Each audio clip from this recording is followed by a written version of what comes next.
Ladies and gentlemen, my good friend from all the way from Colorado, Rich. How you doing, buddy? Also, I'm good. Thanks for having me. Happy to No be here. problem. I'm glad you could make it. Pulled up in that Tesla. We did indeed. That's Shelby's grandma's Tesla. I love riding around in that. Oh, dude, it's so quiet, right? It's it's a little unsettling. It doesn't feel like a car in some ways, you know? Yeah. I, Like I feel like didn't they have to install something on the car to give it like a noise that resembled a traditional automobile? It's my girlfriend was telling me they had to install a feature on it because like if you're deaf, you couldn't hear it coming. oh my God. I'm serious.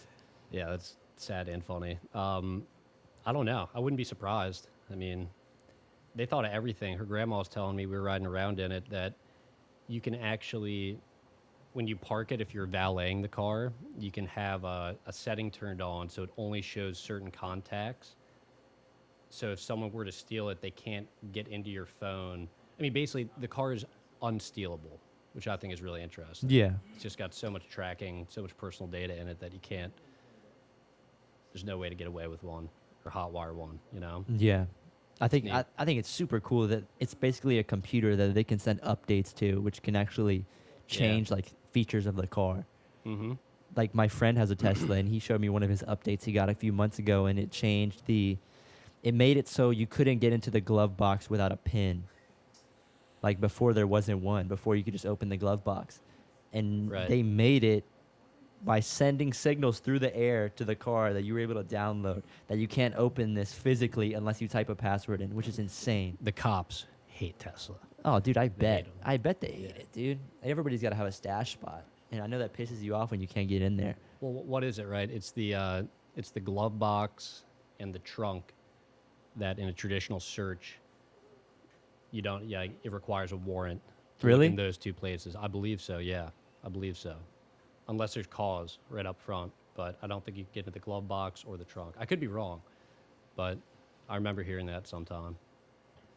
So, I don't know. for people that don't know, you currently go to Boulder Law I do. and you want to be an attorney That's right. for which type of law? I want to go in most broadly. I want to go into tech law, and there's a lot that falls under that umbrella. Privacy is a big part of that. Data policy is part of that, and the area I actually think is most interesting would be civil liberties, right? The intersection of digital technologies and the way that they're affecting people from a civil liberties perspective. You know, surveillance, right? Facial recognition, things like that. Mm-hmm. That's really interesting. I know when I used to work at Disney, I always thought it was quite odd that Disney had so much information on me. And they always, Yeah? like you have to use your fingerprint to get into the park. Really? Yeah, that's how your ticket in. You scan your ticket and you make sure your fingerprint matches. Is that for every person that enters the park? Yep. Or is that okay? That wasn't just employees. No, and I wasn't even an employee. Wow. I wasn't even a third party. I was a third party employee. So, in Disney's eyes, I was just some dude with a annual pass. Well, you know what that means, right?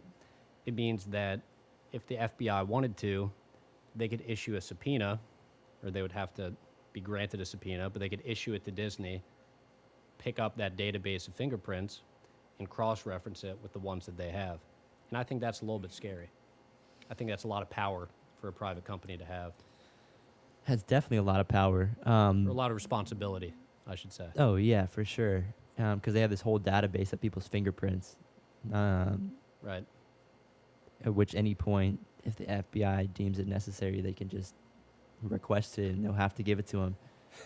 I'm sorry. Before I forget, can I make a clarifying point really Okay. quickly? Okay. So you'll see up on my forehead, there's a little purple circle. It's a hickey, and, and I don't normally have that on my forehead. But we were sitting around her house last night, and her little cousins, they're 6 and 8. They have these suction cup toys, and there's two of them that are green. I stuck them on my forehead to kind of look like Shrek. Mm-hmm. Right, and the one on the left came off fine, but the one on the right got stuck, and I pulled it off, and it left a hickey on my head. Oh So my gosh. I just wanted to clarify that for anyone who might be looking at my face with the hickey on. Yeah, That's insane that happened. Dude, it was funny. Her uncles were there; they were laughing at me. You know, it was instant too. oh, it was immediate. Oh, It was kind of a bummer, but Dude, you remember toys when we were kids? Like, they were so much more fun now than they are now. They felt more fun. Because we didn't really have a choice. That was like the most innovative thing we ever seen was like a leapfrog. You know, we didn't have tablets that were like way cooler than any Nerf gun you could have. Right. You didn't have a headset that could immerse you in a virtual reality Yeah. where you feel like you're in outer space. Yeah. You know? You remember an air you ever remember the Air Zuka? No, tell me about that. Okay, so it was basically like it was like a cannon type thing. It was about this wide in the front. It got a little bit smaller in the back, and inside there was a plastic kind of material that was connected to like a knot with some rubber bands, and you'd hold it by the handle, like a gun handle, Okay. and you pull it back, and you would shoot like a gust of air. Huh. So, like basically, if I'm sitting over here and I did that and I pulled it back, it would shoot and it would like blow in like right there, but like pretty hard. And if you blew that in someone's face, would that bother them? If you farted in it before, it would bother them for sure. That's And- me. That reminds me of the Steve-O skit where they put the fishbowl on his head. Oh, the You ever see spaceman that? helmet, and they're Oh, dude, that's that the is worst. disgusting. Dude, that's the worst. But It now is. that was an iconic thing in my childhood, and I actually did that to people until my parents took it away from me. I would just fart into it and run out and just shoot somebody on the couch and run back in my room, and they'd be like, "The fuck? Why does it smell like popcorn?" That was that was the original bioweapon of our Dude, that generation. was chemical warfare. I was before, doing. before we had labs in Wuhan, we had the air gun. Oh my gosh, dude, that's crazy. Do you think that it actually started there? Because I heard that there was actually they found traces of COVID-19 in food that was packaged before the end of 2019, which is it wasn't even in China. Now, I want to preface my answer or qualify it by saying I'm no expert. Yeah, But no one's an expert here. um, Although I am a licensed and esteemed epidemiologist. oh wow, we're lucky to have you then. Yeah, It's a good time.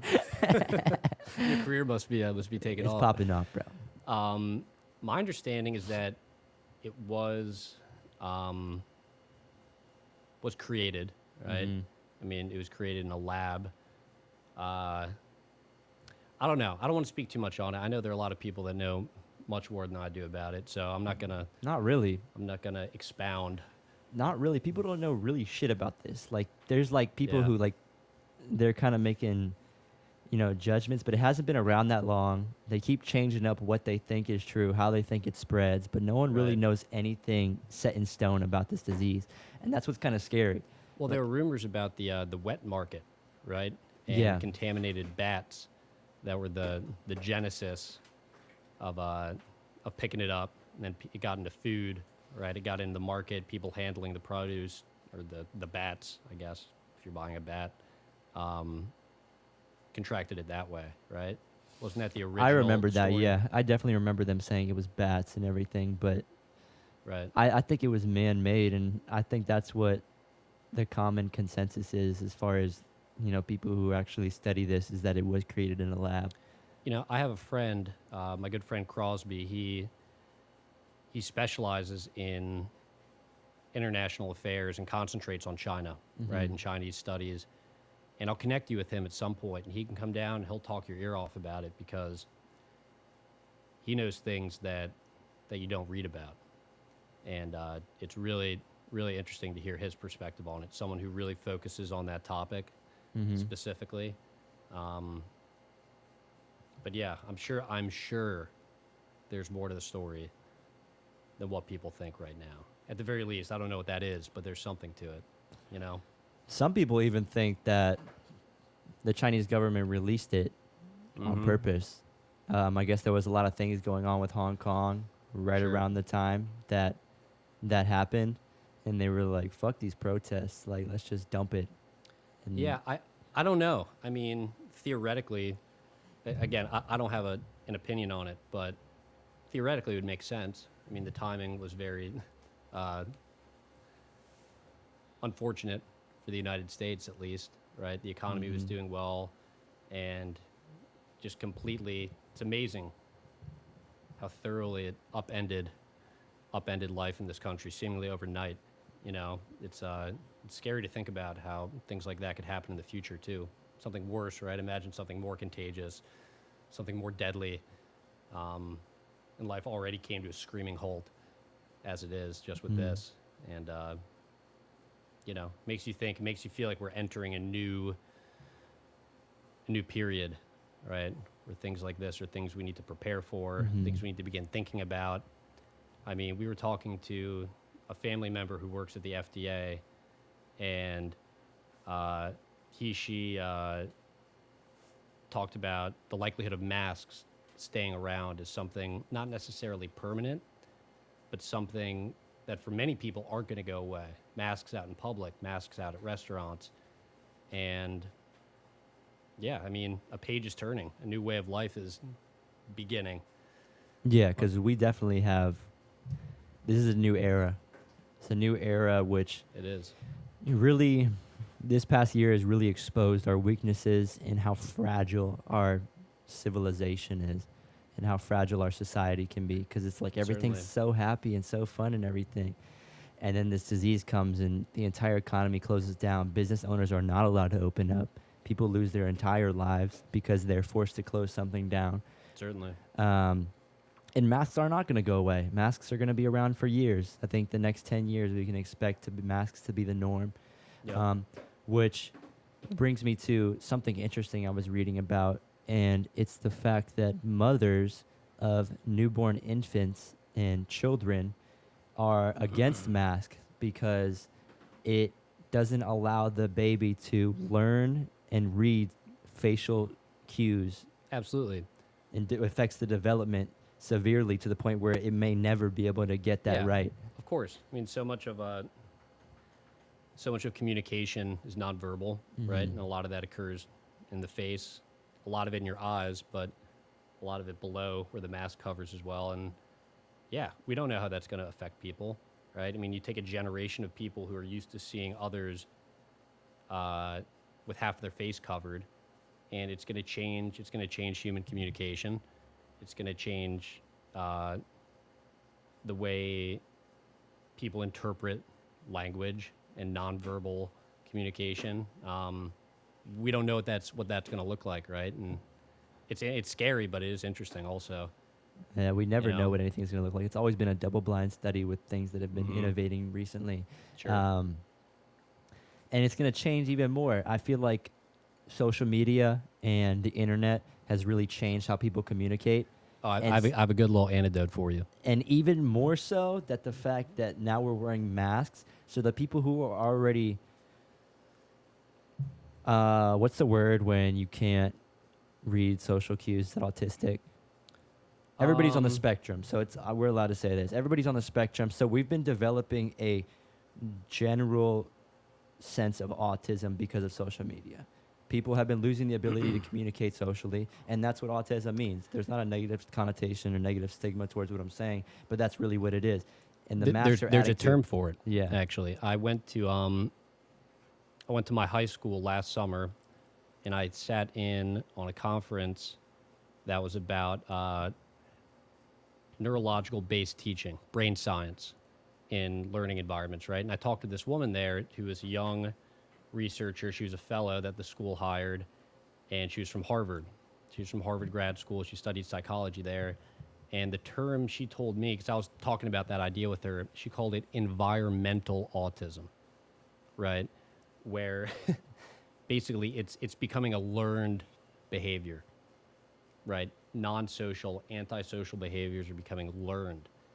And, there's so much technology that's released nowadays, basically where the people who create it and put it out there have no idea the effects that it's going to have on people psychologically and behaviorally. No idea what the implications will be 10 years down the line, 20 years down the line. But they've studied in the short term, at least, that it is having a negative, adverse impact on the way people interact socially. And it's just something to think about, at least. It's just one impact of many. But For sure. I mean, we were the last really age group where we weren't born where we had a tablet and easy access. I mean, I got a phone when I was like 7, but it was like a flip phone, and I thought it was the coolest Mhm. shit ever. I could play like the little brick game. I could call my mom. She's in the other Yeah. room. I don't care. I just had a phone. It was awesome. But now it's like parents give their kids a tablet so they're occupied, and so like they shut up and stop annoying them, and it's like the kids will whine if they don't have the tablet. And you gotta think like this is like a baby chimp. Like a human being is like a baby ape. It's like it sees a screen that's bright. It wants that. It wants course. that thing. It It's sees people. attractive. Yeah, it sees people showing value towards that thing. It wants that thing, and I'm scared to see where this ends up, because I already have a hard enough time talking to some people that are our age because of social media, and even Mhm. older, because you're losing that ability to communicate face to face. You're losing that ability to talk and articulate and Of course. show emotions, because people are so used to being able to say whatever they want over a keyboard. What you just said reminds me of something you said earlier about the development of empathy, right, at a young age. Mm-hmm. And they've run studies that correlate screen exposure to it basically stunts the empathic capacity in children under 2, right? So the toddlers, 1.5-year-olds that are getting those iPads in their face, some of them for hours at a time on a daily basis, they're not developing the capacity to empathically engage with other humans, right? They're exposed to so much like media, so many digital faces, so much animation too, which we talked about earlier, funnily Mhm. enough. But it's a big problem, and it's the same thing. We don't know how that's going to affect those children when they're 18 years old, when they're 40 years old, and it's scary. And I think it's something that future parents, need to at least be aware about, be educated about, so they can make an informed decision when they stick that iPod or they stick that iPad in the toddler's face.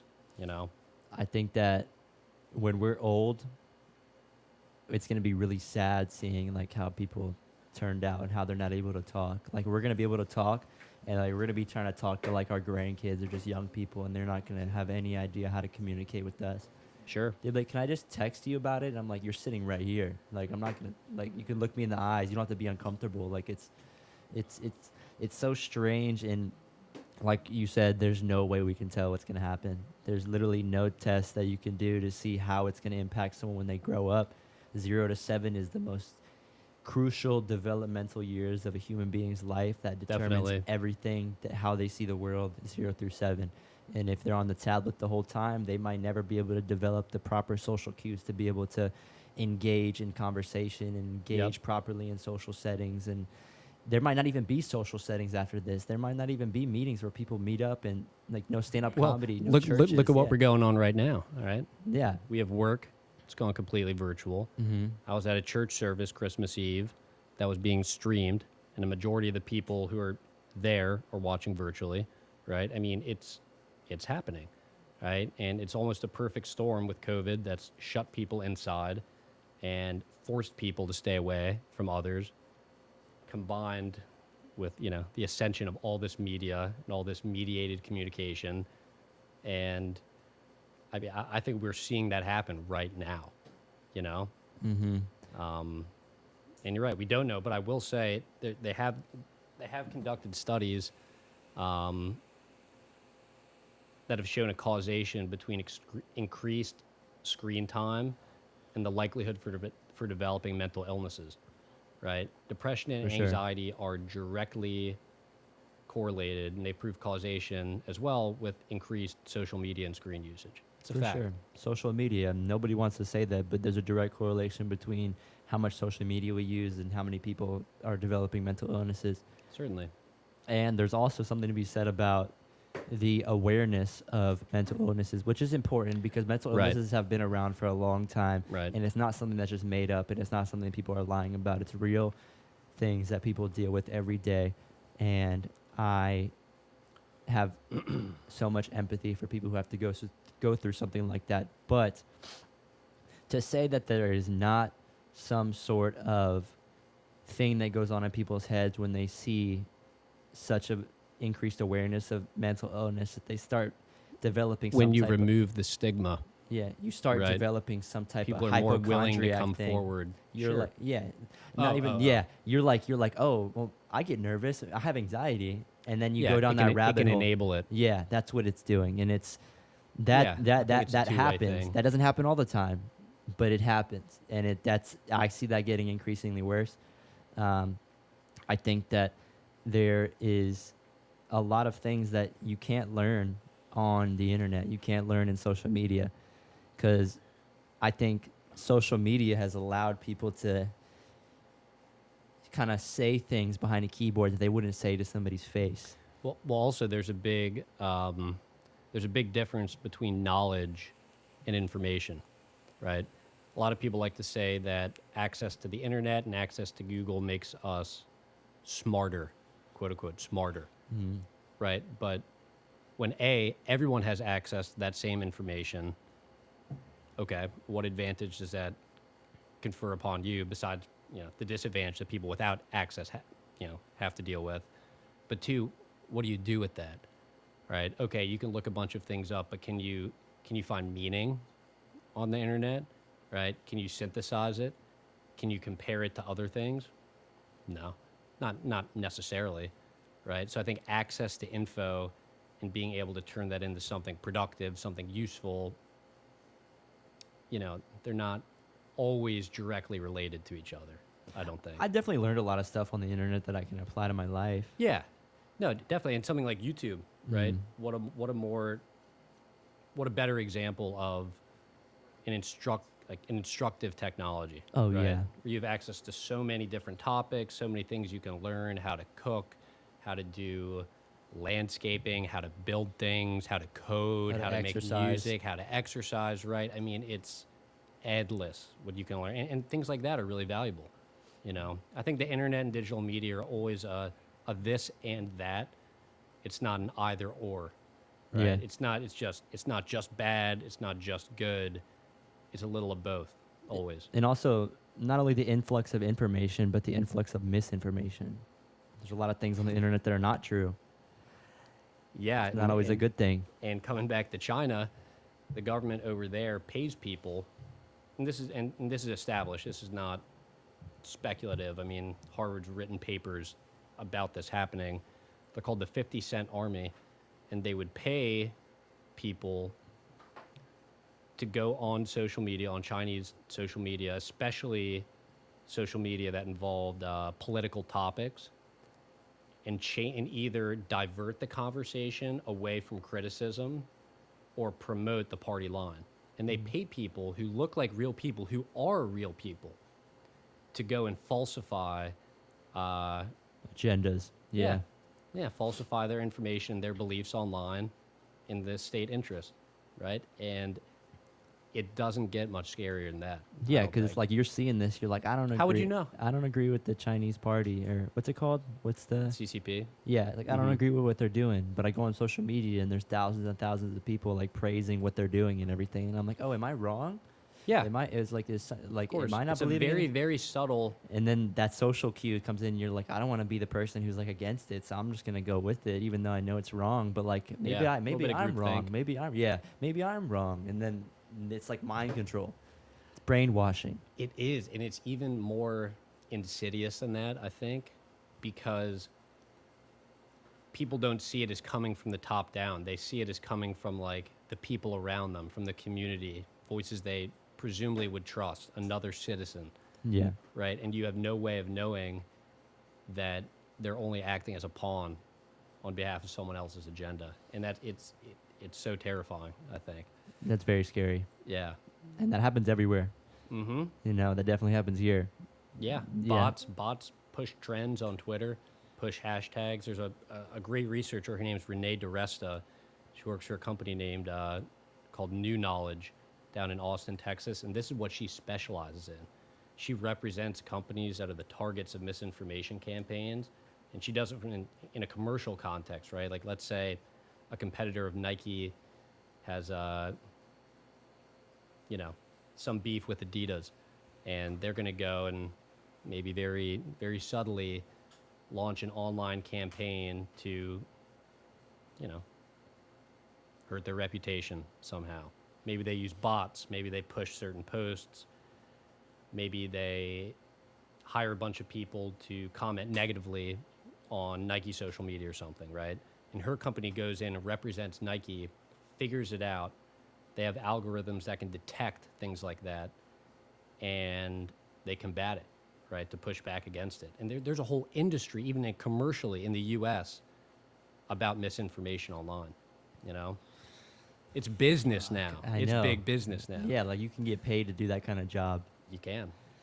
Dude, that's insane. Mm-hmm. And like what we were talking about, where people are lacking the social skills necessary to, survive, or what we thought was necessary to survive in previous civilization. Maybe human communication, what we're doing right now, might not be necessary in 50 years because of where we're going. Yeah, or we could be uploaded into the cloud when Yeah. we die, and suddenly we don't put as much stock into our earthly existences. I don't know, but Fuck, dude. That's why that's a reason why I started this podcast, is because it's just, we're just sitting here talking. Mhm. And that's what a lot of people, especially younger than us, don't know what that's like. And yeah, I think people crave that genuine conversation, that organic conversation, absolutely. and that's what people need. Um, It's the same thing with masks, right? I mean, there's only so much information you can convey. There's only so much you can receive emotionally when you're, mediated through a text, right? Mhm. Or you're talking to someone with a mask, right? I would imagine that there's something biological, something psychological where like it's actually not as satisfying, like it's not firing those same neurons that give people satisfaction. Oh yeah, for sure. I mean, know? for example, stand-up comedy. I mean, a lot of it is it's what the person's saying, but it's also how animated they are, how expressive they are with their facial expressions. Right. So if you wear a mask, you can't express yourself in a way where people can see that, and that takes away some of the effect of it. So you're definitely right. It definitely does take away from the emotions the chemicals that are produced in your brain that are like happiness and like joy when you're seeing something like that. What you're talking about is old school Marshall McLuhan media theory, and his famous expression was the medium is the message, right? Like imagine reading Louis C.K.'s stand-up bits printed out on paper. Not as funny. No, they just wouldn't be as funny, Yeah. and so like the medium is always gonna influence what that message coming through is, right, and how it's received. And I think Mhm. that's fascinating. That's why I like doing stand-up, is because it's so raw. Yeah. It's just you're there and you're talking and you can see people's faces and you hear the laughter and you hear the sometimes the lack of laughter, and you get to see people express themselves. But Sure. so there's no medium. You're the medium. But in things like a movie, there's the actor expressing his raw emotion. That's one medium. There's the camera. It only picks up a certain angle of it. Mm. There's an editor, and then there's the person who does the final edits when you see it on the screen. There's Well, so many film's all mediums. about the cut. Yeah. I'm sure Luis would talk about this, but it's like reality TV. Charlie Booker, funny enough, I don't know if we have time, but Charlie Booker's the guy who did Black Mirror. He's the founder of that, and he's a Really? funny tutorial video on YouTube about how you make reality TV or what it's really like. And he shows you the same situation from a bunch of different vantages, bunch of different cameras, and you look at it, and the way he cuts it up will tell 10 different stories. Exactly. And what happened didn't change, right? The interactions didn't change at all, but the power of the edit to create a narrative, I mean, it's powerful. Yeah, it's all about how You it's know. portrayed, Yeah, because perspective is everything. sure. Like you see things one way, but they will look completely different from the other side. Mm-hmm. And I remember I saw this picture and I actually posted it, and it's like the media. It's like there's a scene going on of some guy like stabbing somebody, like he's coming at somebody with a knife. It's like a drawn picture, and he's going like this with the knife, and you can see that he's obviously attacking somebody. Mm-hmm. And then there's a TV off to the side, kind of like a camera, and you can see what the camera's recording. And then you look at the screen of the camera, and it's like above it is like the mainstream media. It's like saying that's what the mainstream media does. And then if you look at the picture on the camera, it looks as if the person being attacked is attacking the other person. Right. And that's literally what they do. It's all about perspective. It's all about how the media wants to portray things. And that's the only way that you can see it because you weren't there. Sure. Sure. And I think it's a huge problem. I think it happens on both sides of the aisle. I think Fox is as complicit as CNN is in, pushing politicized media and trying to create worldviews. But the reality is, you go back to the 1920s, William Randolph Hearst, the people who owned newspapers back then, media has always been owned by powerful people who have an agenda to push through that media. Like, it's really nothing new. I mean, the scale of it is new. And now you have the 24-hour news cycle. You have AI. You have algorithms that give people exactly the media they know will keep them hooked. And it's different. It's worse now. But that idea of people pushing politics through media, it's happened for a long time. Yeah, for sure. And now You it's know? just at like you said, it's at a larger scale. Mm-hmm. Especially with the internet and Yeah. the access to television. There's more people looking at the news than ever. There's more people looking at information on the internet than there ever has been. Yeah. And that's dangerous because you can influence like the groupthink of how people think and how people view what's going on in the world. Right. When in reality, it's not like that because it's like, for like the past couple months, some news networks have portrayed the United States as like a place that's like war torn and shit's going on and it's dangerous. You don't want to go outside. There's fucking Mhm. riots all the time and everything, and COVID's killing so many Right. people. The But country's burning down. yeah, and you go outside and it's like, dude, like the sun's shining. Like I said hi to my neighbor who's walking their dog. Like it's not like that. And Well, fear. fear fear- sells. Yeah, exactly. It elicits a very strong emotional reaction from people, and it keeps you coming back. And I was talking with her grandma about that, and just even in local media, local newspapers, there seems to be, not always, and sometimes it's fair. I mean, sometimes you need to tell things how they are, and sometimes things aren't good. But there's definitely a tendency to exaggerate, a tendency to it's like being alarmist. If your news channel has a more call it intense headline or a scarier headline than the news channel above it, which one do you think people are gonna tune into? Definitely the more intense one. Right, because something important is happening. Yeah. Something, I mean, you have to see it, and it's good business, but it's not good for everyone. People's psyche. It's people's psyche Yeah. and civic society Yeah. and democracy. But it's true. It happens so much because people want the clicks, they want the ad dollars, so they need the viewers. And if they need the viewers, then they need to have the most extreme messaging they can to get people to tune in. I think it happens a lot. Yeah, fear sells, and I think the reason why. Actually, let me ask you something. Do you think that people like negativity? We talked about this in the car in Colorado, didn't we? A little bit. I think so. Um, You think people crave that? it's funny. Shelby and I were watching this movie Soul last night, and there's a scene where a guy walks into a barber shop, right?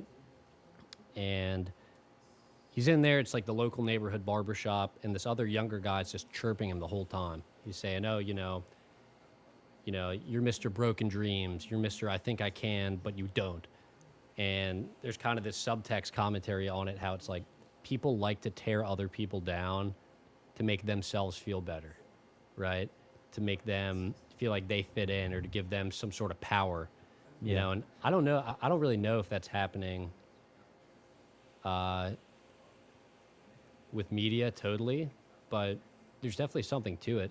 There's definitely something about negativity that if you can be the one to share negative information or you have some bad news to share, there's some sort of power in that, weirdly, I think. And I think people get a rise out of being in that position. I have a theory Yeah? that people like negativity because adversity is all humans have ever known. Life has never been easy. Before 100 years ago, if you were alive because you tried every single day. It wasn't like an easy thing. You're used to it. Mm-hmm. Adversity is a part of our DNA. Challenges are a part of our DNA. Sure. Things that are negative, things that are bad that happen are just part of our existence. And that's why I think that people enjoy negativity. No one will ever admit it, but I think people enjoy negativity. People enjoy conflict because that's how we got here. We got here through conflict. We got here through adversity. We got here through Mm. challenges. We got here through life not being easy. And Right. that's why I think we've gotten to a point now where life is easy and people crave that because adversity is the reason Yeah. why we've grown and gotten this far as a species. Well, it certainly gives you something to do, right? Yeah. It certainly gives you a source of a meaning, Mm-hmm. right? If everything is, I mean, not that there aren't so many effing problems in the Yeah. world that even just in our country people are dealing with, right? Shocking the amount of people that go hungry in the United States. Yeah. But for other people who maybe don't have to deal with those issues, like, yeah, you create shit up, you stir up conflict, and it gives you something to attach to, right? It gives some source of a meaning to you, right? And yeah, you're right. Like people kind of like it Yeah. in that way. Like subconsciously, like That's they're strange. drawn to That's it, a right? strange idea. Yeah, They're it drawn is. to they're drawn to negativity. And you read Sapiens, and I've gone to the part, and I've Mhm. known this, but gossiping is like so important in like how social mechanisms work and Bonding. Yeah, Yep. be like, oh, did you hear what Tiffany said about Mm-hmm. John? It's like, oh, the shit. Like you want to know about this shit. That's why you like watching The Bachelorette. I and know. shit, you know what I'm saying? I know. I wish I wasn't on film, but I do. I do like watching The Bachelor. Oh, dude, the new season of The Bachelor starts. I'm excited. I made my flight. Uh, I pushed it back one day originally just so I could be here to watch it. Yeah. In fact, yeah, I did. Oh, dude, I it's did.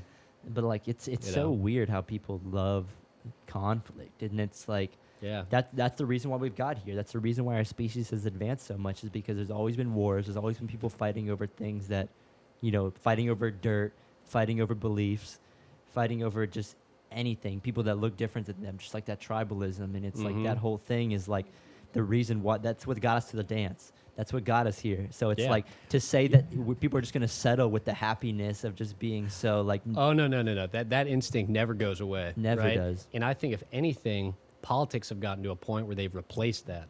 Politics have become our tribal identities. Yeah. They become.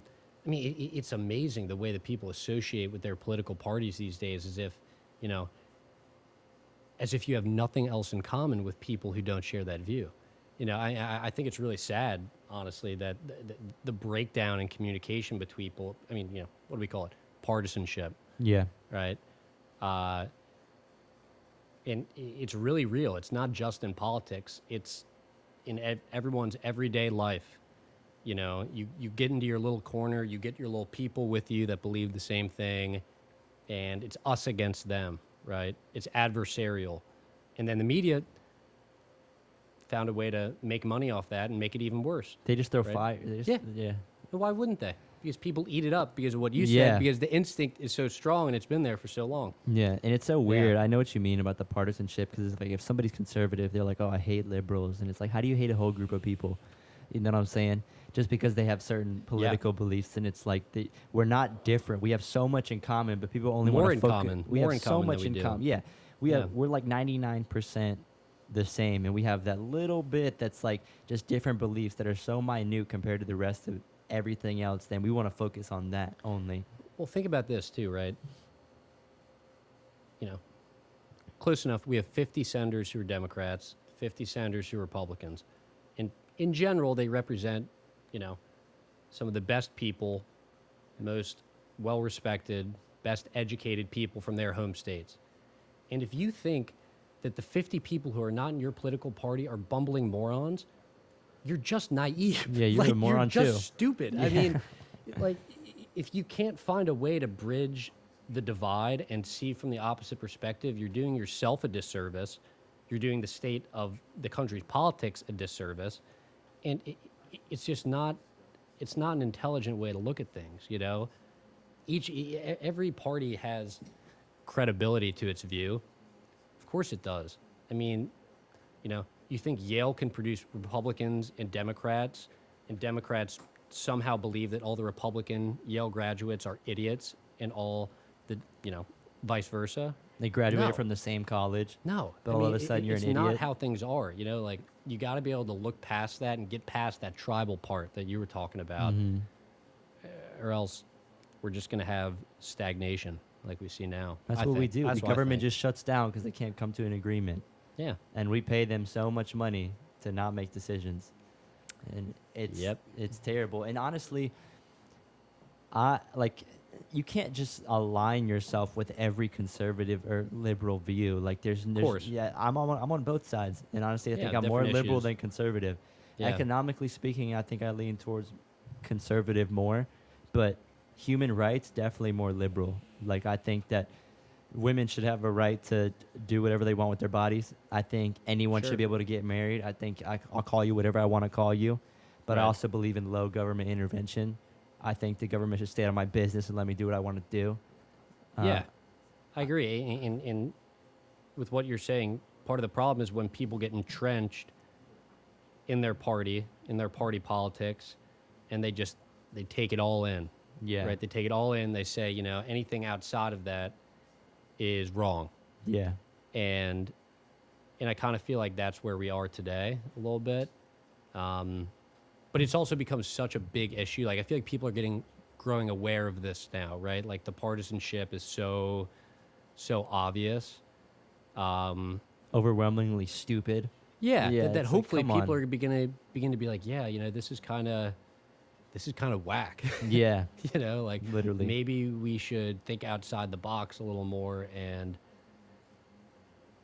actually think about these issues like independently of, you know, a party position. You know, I hope we go that way. I think that there's more and more people doing that. Yeah. Just because of the ability to access your own information and do your own research has become much more widespread and accessible. You're able to just, learn stuff for yourself and make your own decisions, which is really important because if you follow, like you said, Mhm. if you're like just attached to a party or something and you follow everything that they say, like you're just a sheep. Like you have no ability Yeah. to think for yourself. So it's like, why would I listen to you when you're just getting your information from somebody else? You don't have your own thoughts. But part of that problem too is exacerbated by the internet and social media because these companies, the algorithms in Google, the algorithms in Facebook, they want to show you more of what you already like, right? They don't want to. It's called a filter bubble, right? This term's been around forever. It's nothing new, but you know, the way these things are programmed is that they're going to feed you more information that they know you're going to come back to, they know you're already interested in, and so they're enabling it, right? And it's the same thing with news networks. If you watch Fox, you're going to keep going to Fox, and if you watch CNN, you're going to keep going to CNN, and it just entrenches people even further into those groups. Because it just like goes into people's confirmation bias. Like they believe one thing, Completely. and it just like Yeah.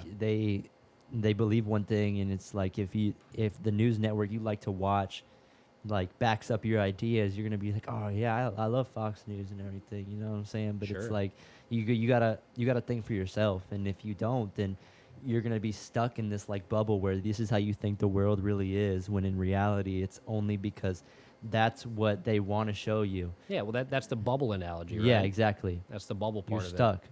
Right, and you're just looking around, seeing everything that's confirming to your own beliefs already, and that's all you get. Yeah, and And you got to fight to get out of it somehow. yeah, and Yeah. AI is scary too. Like, are the robots gonna take over? Like, what's up with that? Like, pretty soon they're just gonna develop a supercomputer that's gonna be making its own decisions. Yeah, well, Like Eagle Eye. You remember that movie with Shia LaBeouf? I don't think I saw it. Oh, dude. Wait, you tell gotta- me about it. What's it like? What happens? So basically, I guess it's been a while since I've seen it, but the premise of the movie was basically there's like a supercomputer that makes decisions, and just like orchestrates how like the kind of like the government is ran and like security and everything. And there's this guy who worked there and realized it, like this computer like killed somebody, like it trapped somebody in a room and like released like some gas and everything. And then this guy like worked for the government. He went like AWOL. He's like, I'm out of here. Like, I can't be doing this. And the computer has access to all technology. So it's able to see like all the CCTV, like Okay. all the cameras. It knew exactly where it was. It was able to send like drones, It's centralized. send drones, being Yeah. able to like type messages to certain like couriers to be able to like Mm. be at certain places at certain times. And it was like manipulating human in order to like get this guy. Yeah. And it was Shia LaBeouf, and it was a great movie, and you should definitely watch it. But it's been a while since I've seen it. I probably butchered that premise, but that's basically No, what it's like. I hear what you're And saying. honestly, I need to watch it again because it's like kind of where we're heading, and I'm kind of scared because have you seen those robots dancing? That video? Uh, What is it? which Boston? ones? Yeah, Boston? yeah. It's part of MIT. Yeah. It's an affiliate of MIT. Dude, it looks like CGI. They're the ones that created those dogs too. Those mechanical dogs that can run really fast. So fast. I Yeah. saw it. They can instantly go from like 10 miles an hour to like 35. And they're using tech like that actually in law enforcement now. I think there was, they've had stuff. This might not be the best example, but they've had technology like that available for a while. But there was some mass shooter or someone who was making bomb threats somewhere out in the Midwest, and he had holed himself up on a roof, right? And the police themselves didn't want to storm up onto the roof because they thought they were going to get gunned down or blown up when they got up there and burst through the door. So they sent a little robot Hell yeah. instead. They sent a little robot, marching up the steps, bang, kicked through the door, had a bomb on its back, bing, blew the guy up. That's you a know. positive of robots. Yeah, actually, that is a positive. But you can see how robot. easily that could be like changed into like, all right, everybody get off the streets. We got this tank rolling through. It's gonna shoot you if you don't. It can Well, easily turn into yeah, iRobot. It depends who controls them. It depends who sets the motivations for them, right? Yeah, That's but the scary thing. That's where ethics are coming in. Google spearheaded a big AI ethics council that actually disbanded recently. But, that's what all these innovators and entrepreneurs are trying to figure out. They're like, all right, like, what's the rule book for this? Like, what's okay when we're making AI? What's not okay? What's an acceptable use? What's a line that we won't cross? And there are a ton of ethical questions that come up for the people that are creating these things. Like self-driving cars is the most basic example. Like, do you hit the motorcyclist or do you hit the family of four? That decision has to be programmed into it somewhere, right? And things like that are not going away. it's just gonna get worse. It's going to get more complicated.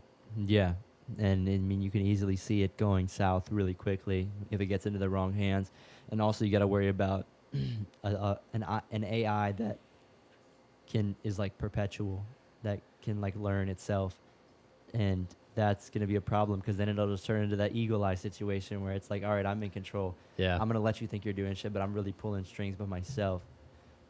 Right. Because If it becomes self-aware, yeah, self-aware, dude. What if like robots like eventually get to a certain level of consciousness, like when we're older, and they see that like we had like these, and then like we thought it was like they didn't like that at all. They were like, you used to have us like just in your pockets and everything, using us as like slaves. Right, they get resentful. Yeah. And they want vengeance. Yeah, but they don't say anything because they understand human emotion to a level that we can't even. Right. we They pick can't- up on the way we've been using them, exploiting the technology, and then all Yeah. of a sudden, they want their day. Yeah, because we're Yeah. we're very complex species. We have very complex social dynamics in how we operate. But to a robot, to a supercomputer, that could be downloaded in an hour, and they could understand exactly how to manipulate human beings, Right. exactly how to play the roles. Because it's not hard. I mean, they could download 48 Laws of Power in a second, and it knows how to play the game, and it knows how to, make them think that they're in control, but in reality, they're about to take over. Well, I'll tell you, if a country were to develop that level of technology, it's going to be China. They're very open about it. Yeah. There's an incident, I think it was 2012 or 2013, where some engineers from Cambridge developed this program called AlphaGo, and it played the old Chinese, basically their version of chess, except it's more complex. It's called Go. It's a bunch of black and white coins, not coins, but tokens that flip over, and you play this game. And it was a nationally televised event in China, AlphaGo versus their top player. Right. I mean, the pride of the nation, the best Go player in the history of the country. And they had this showdown on TV. And over the course of 4 days, they played for days, this Chinese competitor, this genius against the computer from England. And the computer won. The computer beat the Go player from China, and he wept on national television. He literally started crying. He was so ashamed that he felt like he had let down his country. And very shortly after that, the Chinese government came out and they basically released a statement pledging to be the world leaders in AI by 2020. And they're on pace. They're far outpacing the United States in the amount of engineers they're producing, the amount of money they're putting into it, the amount of money they're investing in programs that support this sort of research. And I promise you, it'll come from them first. I No think the doubt. United States has some stuff up their sleeve that we don't even know about. They Yeah, but definitely they have do. a chip on their shoulder, though. They have a chip. Yeah, but the thing about AI, like playing that guy, is it doesn't have human mistakes. It doesn't get nervous. It Right. doesn't. It doesn't second guess itself. It knows Mhm. exactly what it has to do. It's Yeah. calculating more moves ahead that the human mind can even think about. Right. And so like robots are essentially perfect. Like they don't make mistakes. If they're programmed correctly, they won't make any mistakes. Yeah. I couldn't infallible. imagine like boxing like a robot. Like it wouldn't even be like like a boxing robot is like fuck, dude. Like That I would, could that would not be fun. you couldn't You'd even get the shit beat out of you. couldn't even win because it would see your moves at a rate that we can't even detect. And Mhm. it would see like the tendons in your hand move. It would see your feet shift, your Right. weight. It would sense your. It distribution. would sense your blood pressure going Yeah, up. it would sense and know your what that breaths means. and know exactly what Yeah. it means, know exactly when you're gonna hit. It's almost like it's reading your mind. Mm-hmm. And I can't believe that guy actually lasted days against that robot either. I feel like it would have been faster. Well, the games go on for so long. Really? Yeah, yeah. They're. I guess at that level, it's like the really high level chess players, whose games just are drawn on and on and on because each player is looking 10, 12, probably more moves ahead. You know, and so it's all very calculated. Yeah. But yeah, it lasted for a while. Yeah, Couldn't even imagine. Scary. It is scary. Yeah. It's very scary. It's gonna turn into iRobot. Once they start realizing like that they're real things, they're gonna be pissed at us for like owning technology. Well, the idea is hopefully we can get ahead of it and, you know, pass legislation that will regulate how these things are developed and, you know, set some groundwork. All right, like we can develop this far, but we won't take it that far. Yeah, but people are You gonna know. do that. We say that, but it's like that's international Yeah. law. But there's other countries that are like, all right, we're gonna go to this remote island and fuck with these robots and see what they can really do. Yeah, and the biggest violators of those agreements are China, right? Yeah. You know, there's a genome editing tool called CRISPR. Yeah, Right. CRISPR. Yeah, I mean, a lot of people know about CRISPR now. And sure enough, the only country that's ever used it to actually edit the DNA of an unborn child is China. And there's, you know, unanimous agreement in the international community that we are not going there. We are not going to start editing the genes of unborn children. It opens up the door to eugenics. We don't know how it's going to affect them. It's unethical. And a Chinese researcher just went ahead and did it. And given he took out a gene that makes people predisposed to AIDS, I think, or it was some other disease. Like he was using it for a good purpose, right? He wasn't making a little, you know, Aryan blueprint child, Yeah. but still, you know, like Shit, I would make my kid fucking 6'4", 250, look just like me. This Yeah. is what I could have been. yeah, make him the next Mahomes or something. Yeah, anything, dude. Yeah. Anything. I mean, I feel like we're gonna get to a certain point where now how far the incubation and, you know, in vitro fertilization has progressed, I feel like we're gonna get to a point where having sex the old fashioned way is gonna be like, ugh, you took your chances having sex like a normal person? Like I had my shit in a lab. My kid is not fucked up at all. Yeah, and you can freeze eggs now. Yeah. You can have Freeze surrogate sperm. Yeah, and sperm and have surrogate mothers give birth to people's children who might be beyond the range of fertility. You know, like it's amazing. I It's thought about amazing what freezing you my can do. sperm now. Yeah, why is that? I just feel like when you're older and you try to have a kid, they're more predisposed to have like more things going on with them. Yeah, more Because you're older, your mutations. sperm is like kind of fucked up and everything. Mhm. Like if you're trying to have a kid, like people have kids in their 40s and 50s and everything, but Sure. it's rare, and it also there's an increased level of ailments with the child. Same thing with women. when you have Hmm. when you give birth like late into your 40s, like when you're about to run out of eggs, like there's a higher chance something's gonna be wrong with the child, or something's gonna be wrong with your pregnancy. Right. But it's like if I freeze my sperm now, like dude, I'm 23, like I'm fucking that pinnacle. That stuff is good right Yeah, now. you know what I'm saying. That's that good stuff. That's that shit Yeah. that's gonna fucking make a new Einstein. You know what I'm saying? Right. It's as good as it's gonna get, at least. Yeah, and it's Yeah. like That's funny. that's why I thought about that. I thought about freezing it. I'm like, why not? You know? Hmm. And I mean, it's prudent. it's I- still I, me. I mean, it's not No, like of it's like I'm course, of editing course. it or anything. I think it's really expensive to house it, though. Oh, dude, I'll do it in a cup, put it in my freezer. I don't know if it works that way. I just keep. You're gonna that take that to a lab 10 years later. They're gonna laugh you out the door. solo cup with Saran wrap over the top. Be like, I Yeah. filled this up like 10 years ago. Can you put this in my wife? Like, it's still good. It's all frozen and everything. I brought it here in a Coleman cooler. Yeah, You know what I'm it's been next to an open box of popsicles, and there's a Yeah. little there's a little chocolate dripping on the side. Yeah. You know? Jeez. Yeah, and It's funny. Yeah, eugenics is weird too. That's a fucking weird topic because that's what Hitler was trying to do, really. Right. He And was now, trying and to- now we have a tool that, if unleashed to its full potential, could make that happen very easily. And it would only go to the rich, right? And that's another huge ethical issue that, like, if you're going to allow people to, Create superhumans. yeah, could create superhumans army, even if you just want to talk about disease, which is something most people would probably agree on and say, if we can eradicate, if we can take out the gene that predisposes people to cancer, we should do it. Yeah. Right? Most people would probably be on board with that. But if it costs $150,000 or $1 million and only the top richest percentage of the population has access to it, I don't think people will be on board for that. No. I mean, that's not right. But that's how things are. When things are really new and innovative, We're it's- taking it to new levels then. yeah, we're like editing people. Yeah. It's, the ramifications of that are more than generational. You can actually edit You're your- looking far down the line. You can actually edit your genes now. Like, Yeah? yeah, you can. How so?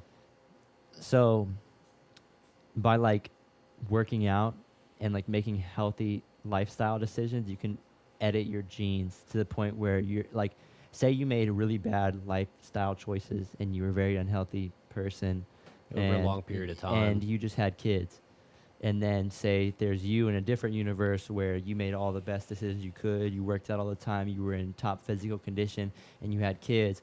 There's a higher chance that those kids are going to be healthier than the ones where you didn't make the right decisions because Right. your lifestyle choices, your genes aren't set in stone. For the most part, they Yeah. are, but there's a little part where you can change them. Yeah, so I took a course my senior year of college about biopsychology, and that's a field called epigenetics, right? And it actually goes back to what we were talking about with environmental autism and the ways that, it's like the debate of nature versus nurture, Yeah. right? And your environment, the nurture side of things, can actually affect the expression of your genes, right? Because a lot of people have genetic expression that's either like repressed because of any number of bad experiences or any experiences that might happen to you, and the same thing where eating healthy is going to express those other genes that might increase your metabolism, or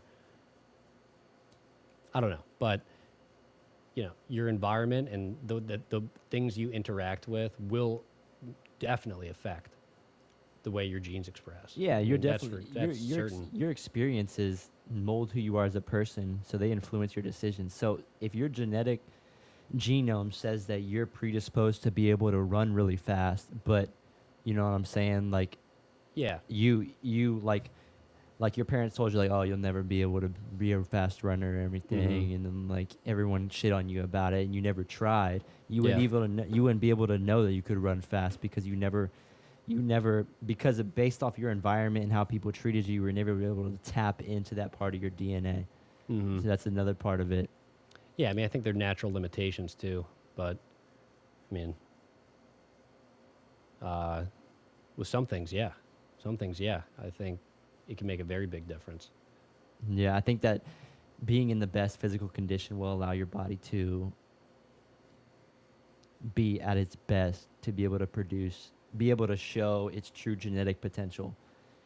Sure. I think eating healthy and just having a healthy lifestyle and being very active will be able to let your body operate at the most efficient level, which would include your genes Mm-hmm. and being able to allow them to express themselves. Yeah. Yeah, definitely. Like they did a study with rats, right? And they had this is what I read about. They took some rats, and all the rats had babies, right? Okay, they're a couple mother rats. They all had a litter of children, and they removed some of the babies from the mother in one group, and they kept the babies with the mother in another group. And they found that later on, even though they came from the same genetic pool, the ones that had been removed from their mother early on were predisposed to like anxious behavior, right? That act of being separated, right, changed their psychology, Yeah. right? And that's strictly environmental. You're coming from the same genetic material. You have the same DNA. Yep. Yeah, it's the way why twins diverge, right? Yeah. Same idea. But yeah, it's fascinating. It Very is. fascinating. Yeah, man. And we're going to take a break and we'll be right back. Cool. Let's do it.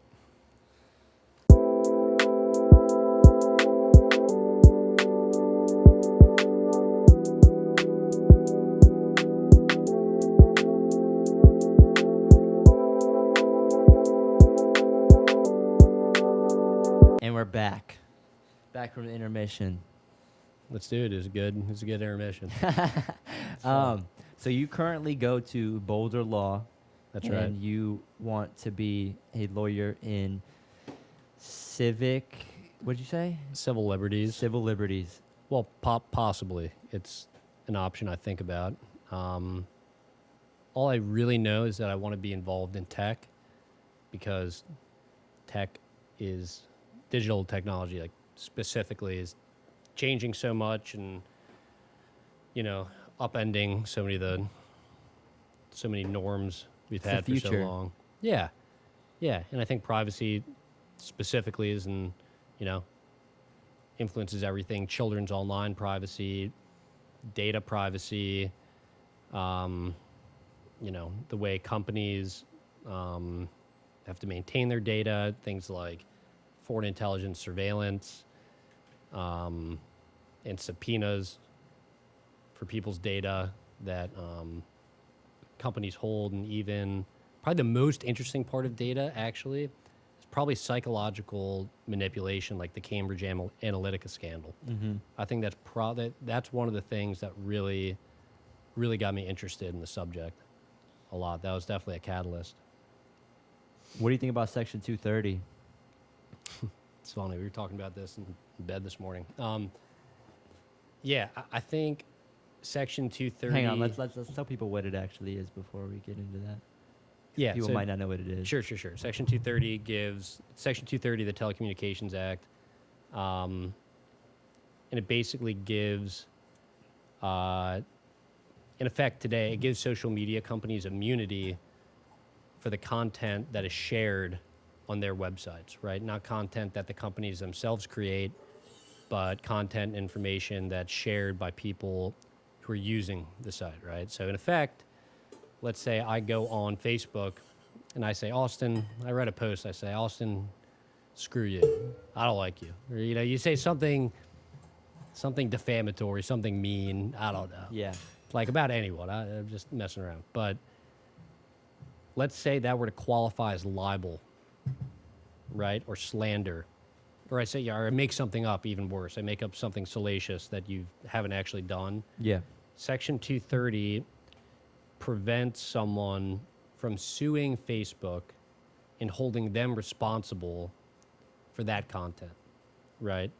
They're just intermediaries, so to speak, and the information that's shared on their platforms, they can basically say, hands off, that's not mine, I'm not responsible for that.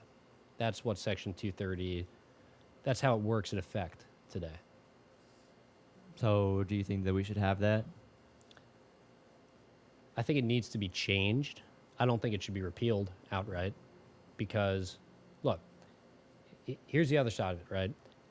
The big tech companies today are the crown jewels of the U.S. economy, They Yeah. are quite literally the most successful enterprises in human history. They're the most valuable, prosperous companies, privately owned companies in history, right? And they're the anchor of the stock market and the US economy. For And sure. I think one of the concerns is that if you took Section 230 protections away and allowed people to sue Facebook for libelous or slanderous, and like there's certain categories of exceptions that apply to this, right? The worry is that it would open up the floodgates of litigation and the company would get crushed, right? You might have 10,000 lawsuits a day Yeah. held against Facebook for something their neighbor said about them that happened at their barbecue last weekend. And if Facebook is going to be held responsible for all of that content, for, whatever, distributing it, then they could get crushed. And the idea is you don't want to completely decimate these companies or have them go bankrupt because they're such important parts of our economy. So I think if it were outright repealed, that's something that could happen. I don't think most people really want it to be outright repealed. I think it needs to be maybe altered or amended, but I don't think you can outright repeal it. Because I know the big thing was a few months ago, or essentially the whole time that Trump has been in office, was that the fact that there would be some things that he would post and they would remove it, because, Yeah, or Facebook. put a disclaimer on it. Yeah, that too, which, Facebook tends to lean left. So, of course, they're not course. going to agree with some things that he says, but to essentially censor things he says or to say, Sure. hey, this isn't true, Right.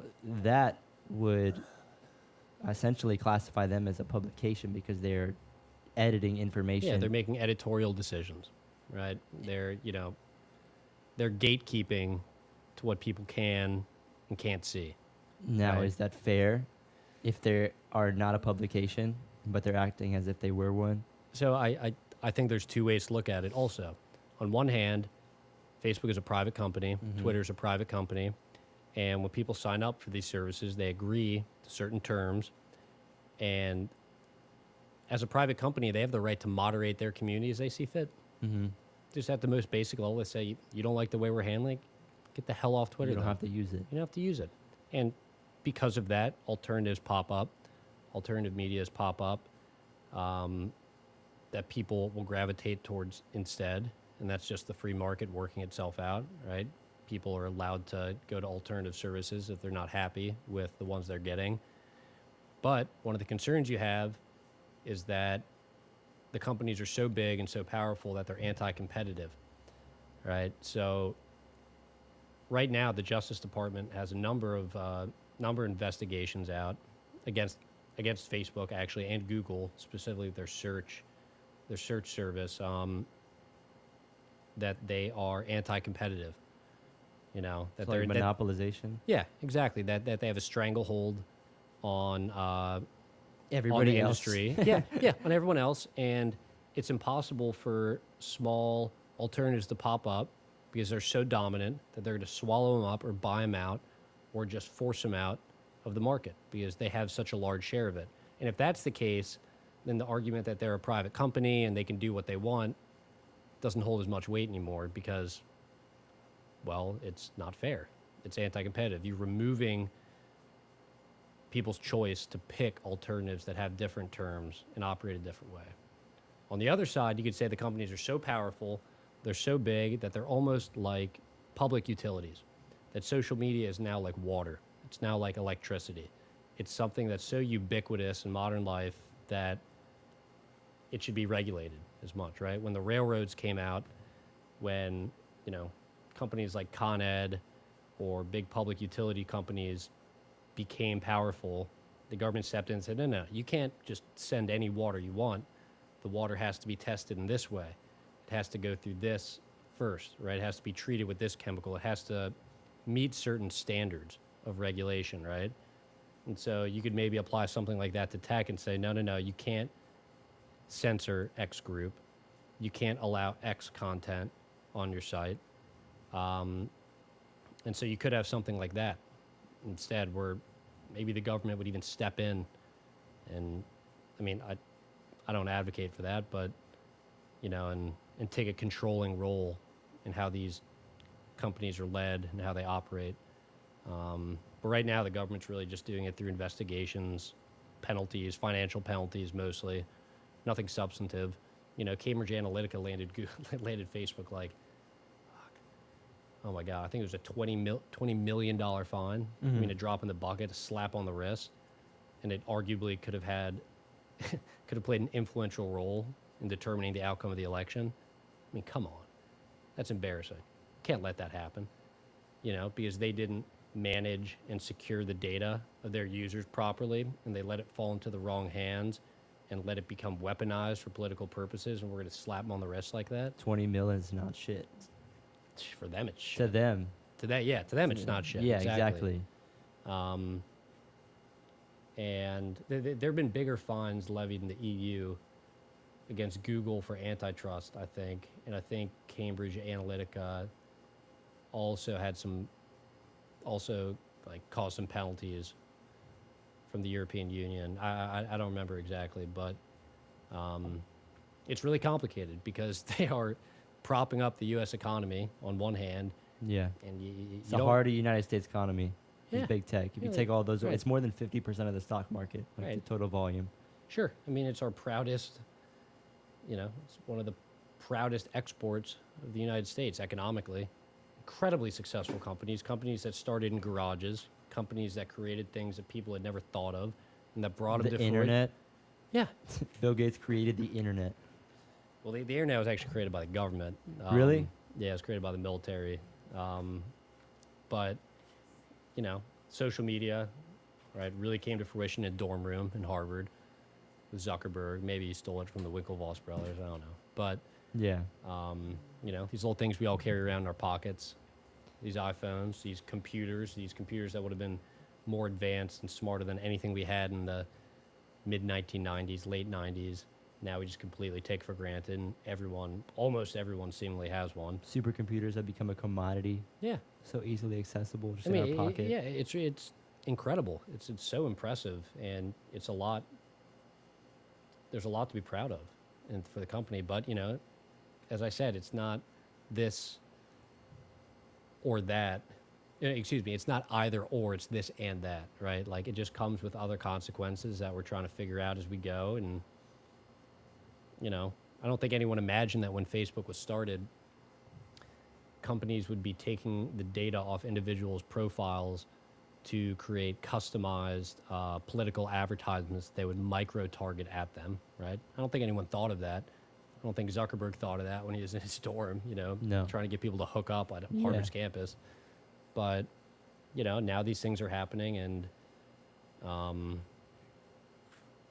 think everyone's just trying to figure it out. I mean, the companies are trying to make money, right? That's their function. That's what they do. Their business. They're businesses. They want to make as much money as they can and toe the ethical line, push it, right? But yeah, people are trying to figure out what to do about it. And I don't know. Going back, I don't know if repealing 230 is the answer to all these problems.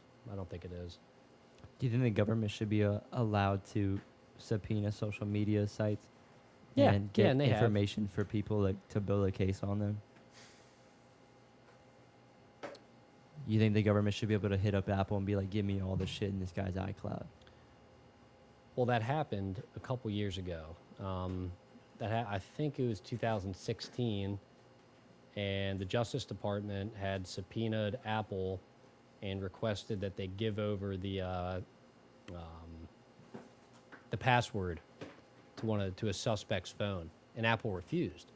Actually, Apple said no, we're not going to comply with that, and they didn't. And then the government ended up cracking it on their own after that, right? So they're not that far behind. I mean, there's certain stuff that's proprietary, but the government has tools too. They're not dummies. Dude, if the government got my iCloud, I'd be fucked. Oh yeah, what would they find? Tell us. I don't know, probably. I mean, between you and me, right? Yeah, no, dude, just us. No, I mean, I don't know. I mean, I hope that they can't ever pull up any of those Xbox lobby mic recordings. I hope that they Mhm. don't have those just on deck Yeah. because I'd be fucked. Where you cursing out little 8-year-olds, calling them pussies. I mean, I Stuff was like an that. 8-year-old too, but I mean, Yeah. I heard those are all recorded. I heard that Mm. they keep those stashed somewhere, but that would be so much data. That'd be so much data, and like a lot of people don't realize that like data has to be stored at a physical location. Of course. Yeah, but people don't. A lot of people don't know that. A lot of people don't know that data actually has to be at a physical location. Yeah, at, the like- thousands and thousands of miles of cabling that runs underneath the ocean floor, right? I mean, yeah, it all has a physical origin somewhere. And the data centers that Amazon, the data centers that Alphabet have, they're bigger than warehouses, right? Yeah, They're just a bunch of servers in a room, with acres a and bunch of locks acres and on just them. buildings, just like full Yeah. of servers, and There's that's it. always a physical origin for it. Like you're right, a lot of people don't think about that. Yeah, and it's like that's. I don't know. I hope they don't keep that kind of stuff. I just feel like they keep everything. I feel like there's not information that runs through any type of technology that people don't stash somewhere. Yeah, I think not all of it is traceable back to people individually, to personally, but a lot of it's used in aggregate to figure out trends. I mean, this is behavioral science, right? You know, this is what Cambridge Analytica was predicated on. It's like we're gonna take all this data, crunch it through a bunch of algorithms, and figure out how we can use it to alter your behavior, right? It's Yeah. like, how can we get you to, we have a goal. We want you to vote for X. And we're going to take all this information and figure out how we can repackage it to you to make you vote for X. It's personalized to how you think based off the information you've already given to the internet. Yeah. So And then- sometimes yeah. it can be. Yeah, Yeah. It often is. it's scary. Right. I think it's good to take a break off technology for a while. Yeah. A little digital detox. Yeah, Sure. yeah.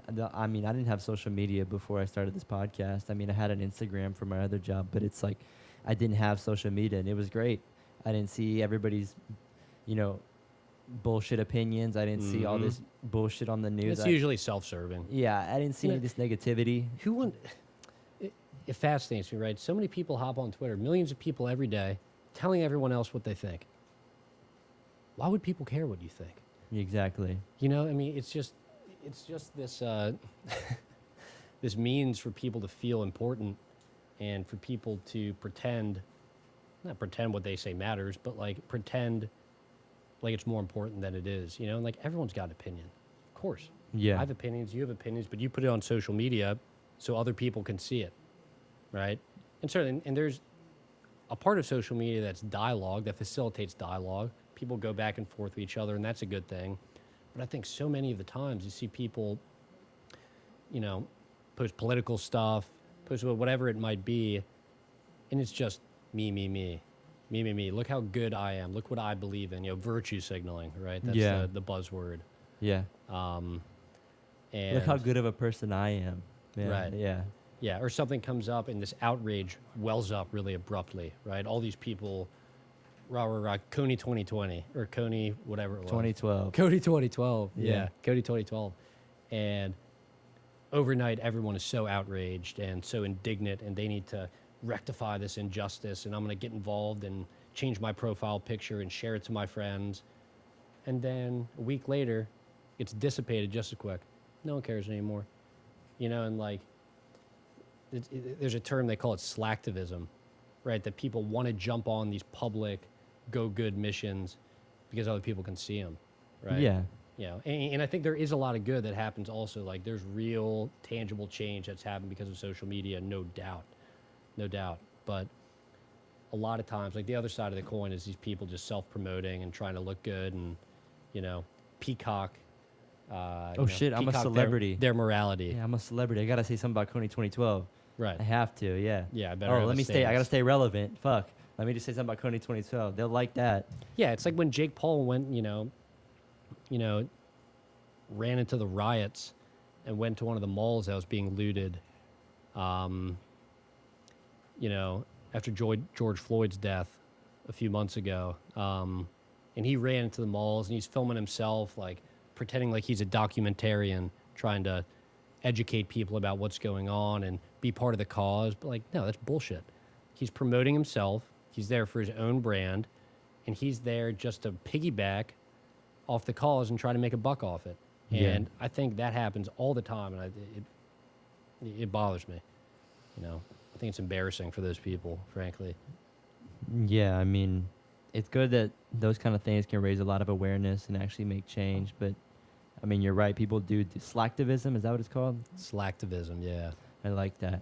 That's Where definitely. you're like, I'm gonna make a post about doing something good. I donated $5 to I'm gonna X. change my. I'm gonna post a black square on Instagram. Yeah, I mean, it can take any form, you know? I mean, no matter what the movement is, people have that inclination to try to, you know, promote themselves and extol their virtue publicly, you know, let everyone know, Yeah. you know, but do you really care? I don't know. Probably not. Probably not. If you really cared, you'd be doing something and you wouldn't care about Right, people's right. approval. Get out in the streets. Yeah. Go do something. Get arrested. You know, I mean, like, Go protest. yeah, go protest. Go protest. I believe in that. Protests are great. Go peacefully loot. I That was mean, crazy too. That was like if there's mostly peaceful protests. They were saying mostly peaceful. Cities on fire. Yeah. People breaking in. I don't know. I feel like that's a big thing. Like any type of real problems that goes on, like in society, people look at the first chance to kind of just like, I'm gonna go steal some shit.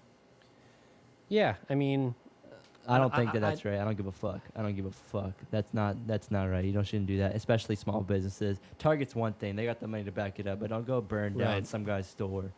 You know yeah. what I'm saying? You know, it's funny, actually. I remember there's a funny video on YouTube I stumbled across a couple years ago of people at Trump's inauguration in D.C. And I was in D.C. at the time because I'm from there. And there's a still frame of someone pulling a brick back, and they lodge it out a window, and it's Bank of America, and it cuts, and it says, Bank of America donated like $5 million or X million dollars to the Hillary Clinton campaign Yeah. in 2016. Boom, window shatters. These dudes are pissed. You know, it's like, They don't even know. why are you destroying Bank of America's Just windows? anarchy, bro. Fuck it. Yeah, I don't yeah, know. but People are just pissed. People are just pissed that they can't like.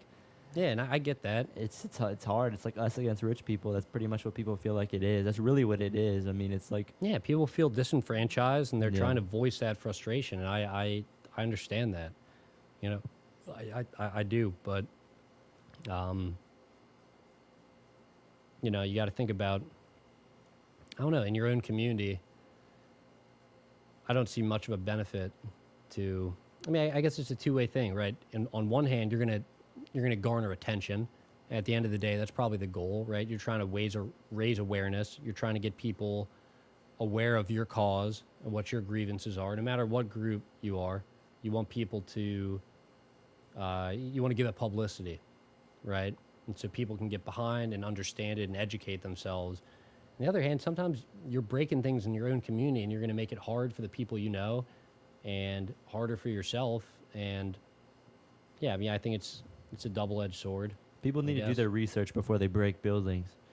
I remember back when the George Floyd thing was going on, like really heavy. There was like some guy who was like a small business owner, and he was a black man, and he was in the streets crying, screaming at people because like he had this small business that he had built for like 40 years, and Yeah. they broke it for Black Lives Matter. They like broke all the windows on fire and everything. It's destroyed. And he's like, "What are you guys doing?" And he's like, "Why are you guys destroying my building? Like, what was the point of this? Like, I worked my whole life for this. Right. And you guys destroyed it because you think that's the right thing to do because you're upset." And it's like, this is for this is for a movement called Black Lives Matter. The guy is black. Like, you know, that makes no sense. Like, it's like people need like if you're gonna be all about the fucking anarchy shit and you know fuck the establishment and everything, then you gotta fucking do your research. Just like the Bank of America thing you were talking about. It's like, why would you do that? Yeah. Why I would mean, you like? I think they're isolated examples and isolated instances sometimes that, you know, I trust don't represent the totality of a movement. Yeah, me you too. know, Me too. whatever that might be. And you know, I'm not out there on the ground, so I don't know. You know, like it kind of goes back to what we are talking about with media. Like sometimes you get shown things that are going to confirm to your own biases and make you feel better about a position you already hold. And yeah, it's just tricky to discern like what the truth is, really. You know, like what I don't know. Like I haven't been in Minneapolis. I haven't been in these cities and seen with my own eyes what's really going on, and so sometimes I try to withhold, I guess, withhold judgment too much, Yeah. or just at least try to take a step back a little bit. Yeah. You only see what you're shown. Right. So someone's determining what you actually see. Yeah. So Exactly. And there's probably a reason for why they're showing it to you. yeah, for sure. Luis was telling me Yeah. that he used to work with the news networks, and he said, like, people who worked at CNN and people who worked at Fox, they would just meet up with each other like once a week to determine how they were gonna play out this week and what was gonna Right. be on the news. Well, what's the narrative? What position are we Yeah. taking? What position are you guys taking? What are you guys gonna do? Let's Yeah. fuck with these people's heads. That's all they want to do, bro. It's fucked up. Yeah. Yeah, it is fucked up because I don't watch the news, dog. I just try to do my own thing. You know what I'm saying? Sure. Like, I mean, sometimes you can't help it. Sometimes there's things that are just so big you have to kind of know what's going on. But I think the best thing you can do is diversify your sources. You Yeah. know, I think if you can try and get it from every perspective, no matter what your own position is, if you can look on both sides of things and see where the other side's coming from, then you'll probably land somewhere in the middle, but you'll understand, you know, you'll understand the poles of it.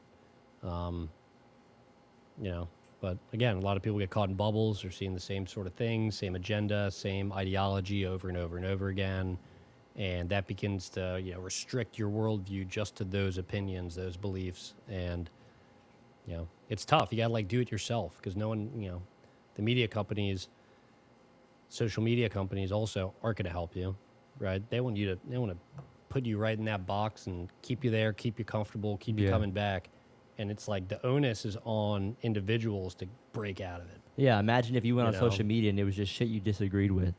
You're Right. like, I'm not going on Yeah. this shit no more. Right. You'd be like, I don't want this. Yeah. Give me something that's going So to they're- feed in and make me happy. Yeah, they're gonna keep you Yeah. shit that confirms with what you think, and that's For sure.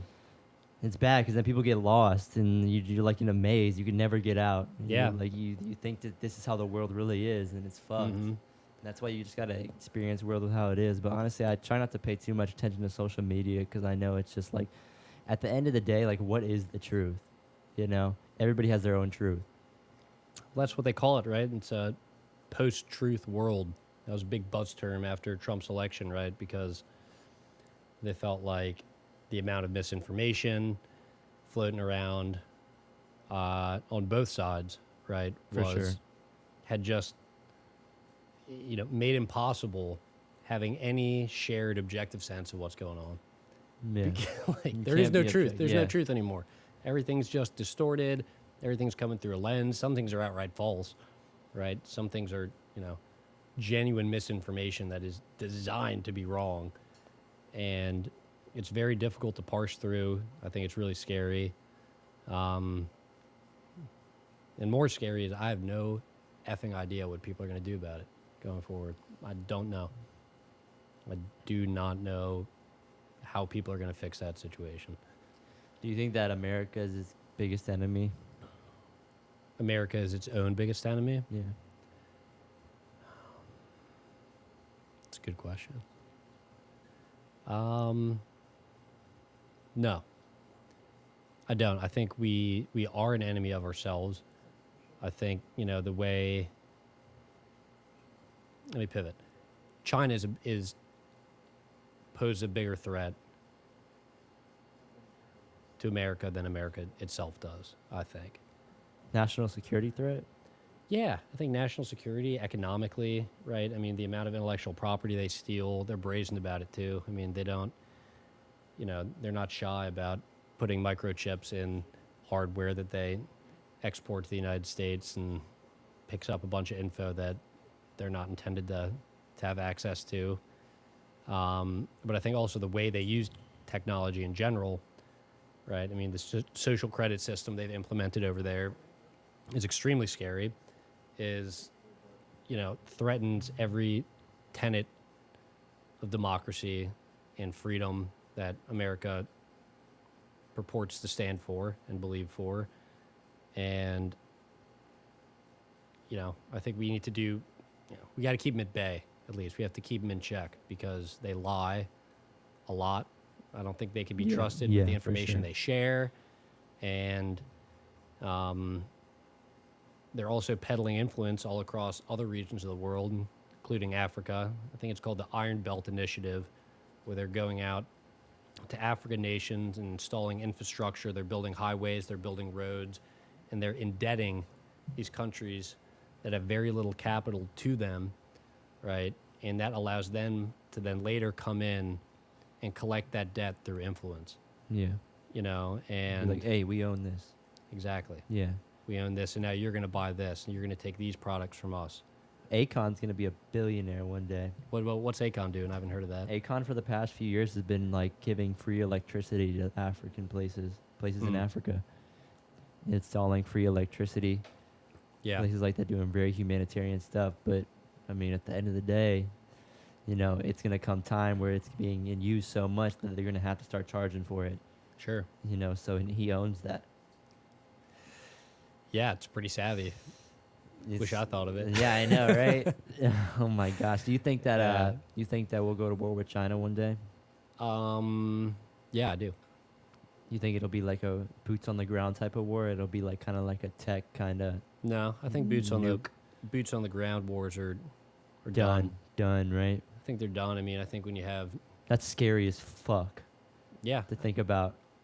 I mean, is that scary, or is having the power grid in Orlando shut off scary? Think about that. No, I think that That's scary. the to fact me. that there's not going to be any more conflict with boots on the ground is the scariest thing. Anything besides that is even scarier. Because man on man, that's one thing. That's like, what I'm saying, who's trained better, who has more people, who has better strategies and tactics. yeah, Once you move away from that, and you got to it look ge- people in the eyes. it gets way more dangerous. Sure. 'Cause it's like, they Yeah, could turn the power yeah. grid off. They could crash our entire system with an EMP. We could do the same to them. Nukes. That kills thousands of people, disrupts entire genes for generations, if people even survive. There's a human element to boots on the ground combat too that is removed when you're fighting remotely. Like a drone. Yeah, I mean, they said in the Vietnam War, right? I forget what percentage it was. I mean, I'm not going to quote it. I'll try and find the source later, but people missed on purpose, right? Soldiers were not inclined to kill other people, right?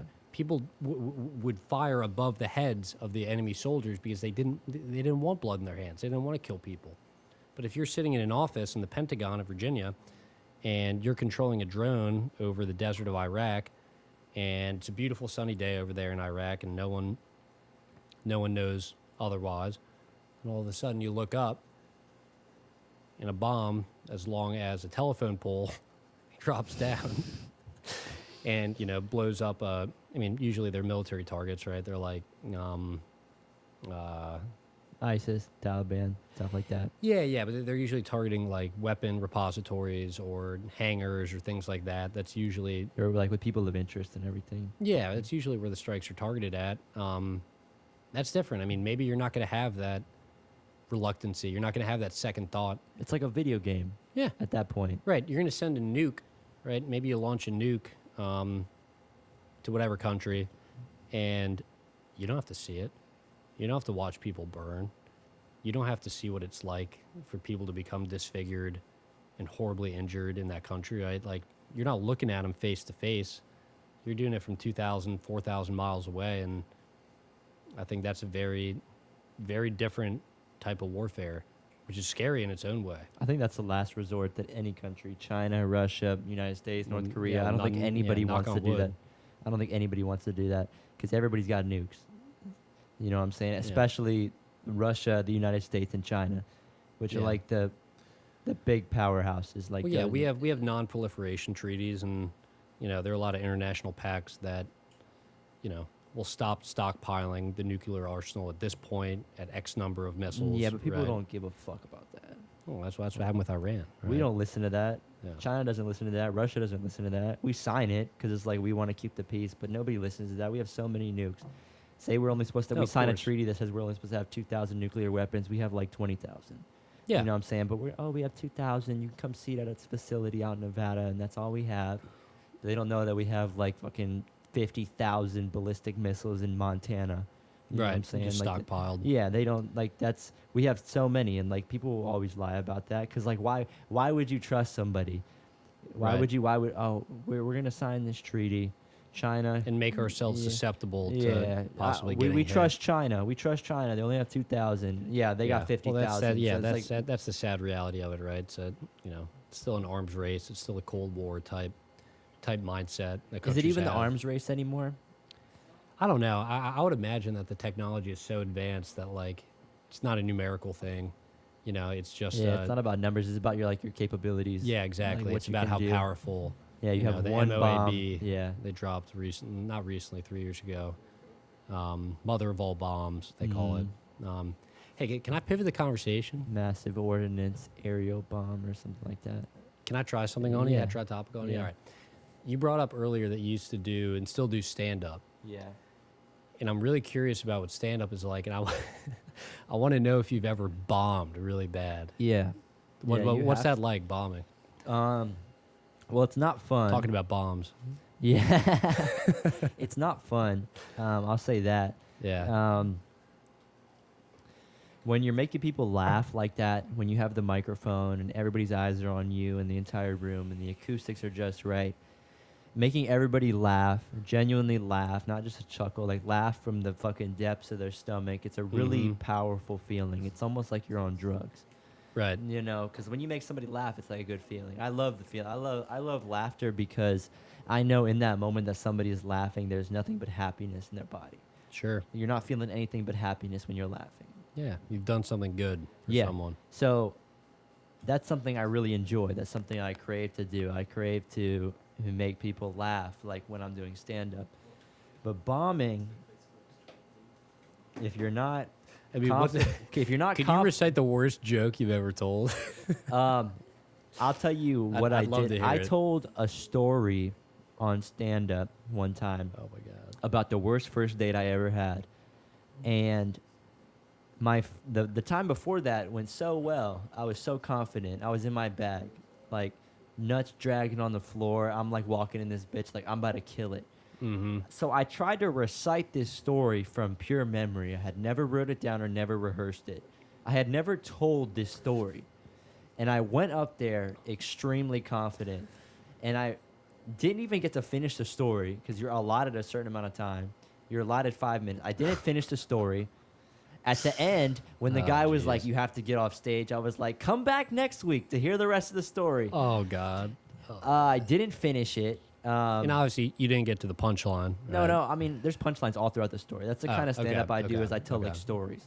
So Yeah. you might not even be laughing, but you're definitely going to be interested in what I'm saying because it's a story. You're going to be Sure. following along. I think that I have somewhat of an above-average ability to recant a story. Like I think that I'm an exceptional recanter. I think that's really big in like my family, like which is how we communicate with each other. Sure. Ability to tell stories. So that's something I think that I just have in me is the ability to tell stories, and that's why I chose to go that path with how I do my stand-up. Yeah, it's a gift, I think. Yeah, it's really important in human history. It but is. like bombing is bad because especially because I don't think I've ever said a punchline and not heard like at least somebody chuckle, but you can definitely tell the difference in when it hits and when it doesn't hit. Mm-hmm. Because it's like people aren't laughing and everybody's just looking at you. You'd be like, you guys were supposed to laugh, and now you're still up here and everybody's still staring You're like, I at timed you. it out. I had like 10 seconds Oh, allotted for you dude, guys to be dude. laughing right now, and now my timing's all thrown off. Dude, timing is so important. Yeah, like it how is, much isn't it? space you take to say things. It's so Sure. crazy. Like the rhythm, the cadence you speak at is so important.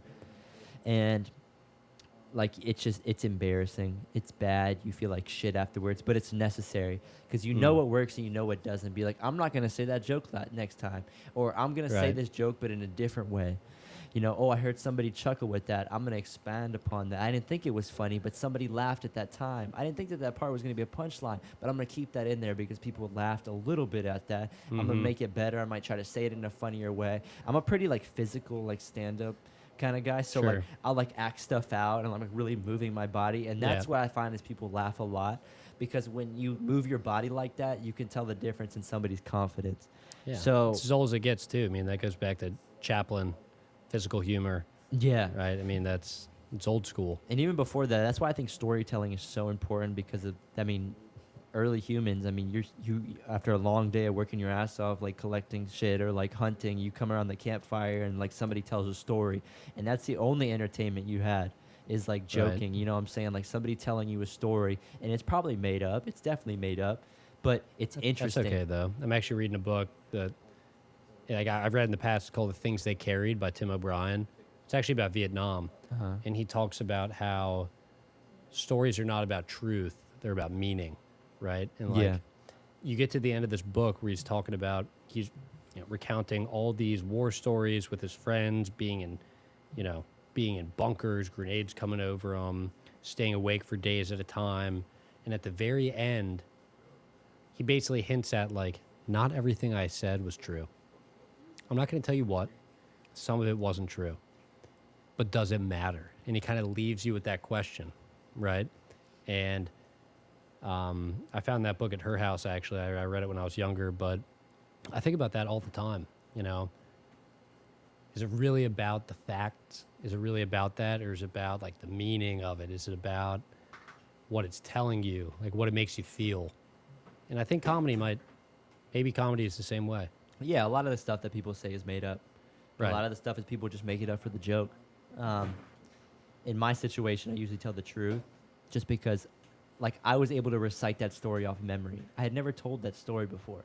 And I was Wait, so... can we hear some of it? What's the story? What happened? Dude, I was like off of Adderall. I smoked with this girl. I didn't eat. I worked a double at Tijuana Flats, and I fucking Okay. I met this girl. She was a 12 off Tinder. I drove all the way to DeLand, which is 45 minutes away in my Honda Civic, and I Sweet. fucking drove there. Ballin'. I smoked with her after I'm sleep deprived, starving, and I'm off an Adderall. Then I smoked, and it just all turned on me at the same time. My body had like the worst reaction. Like I felt my heart beating really hard. And she's trying to talk to me, and she was trying to hold my hand, and I was like, ah, nah.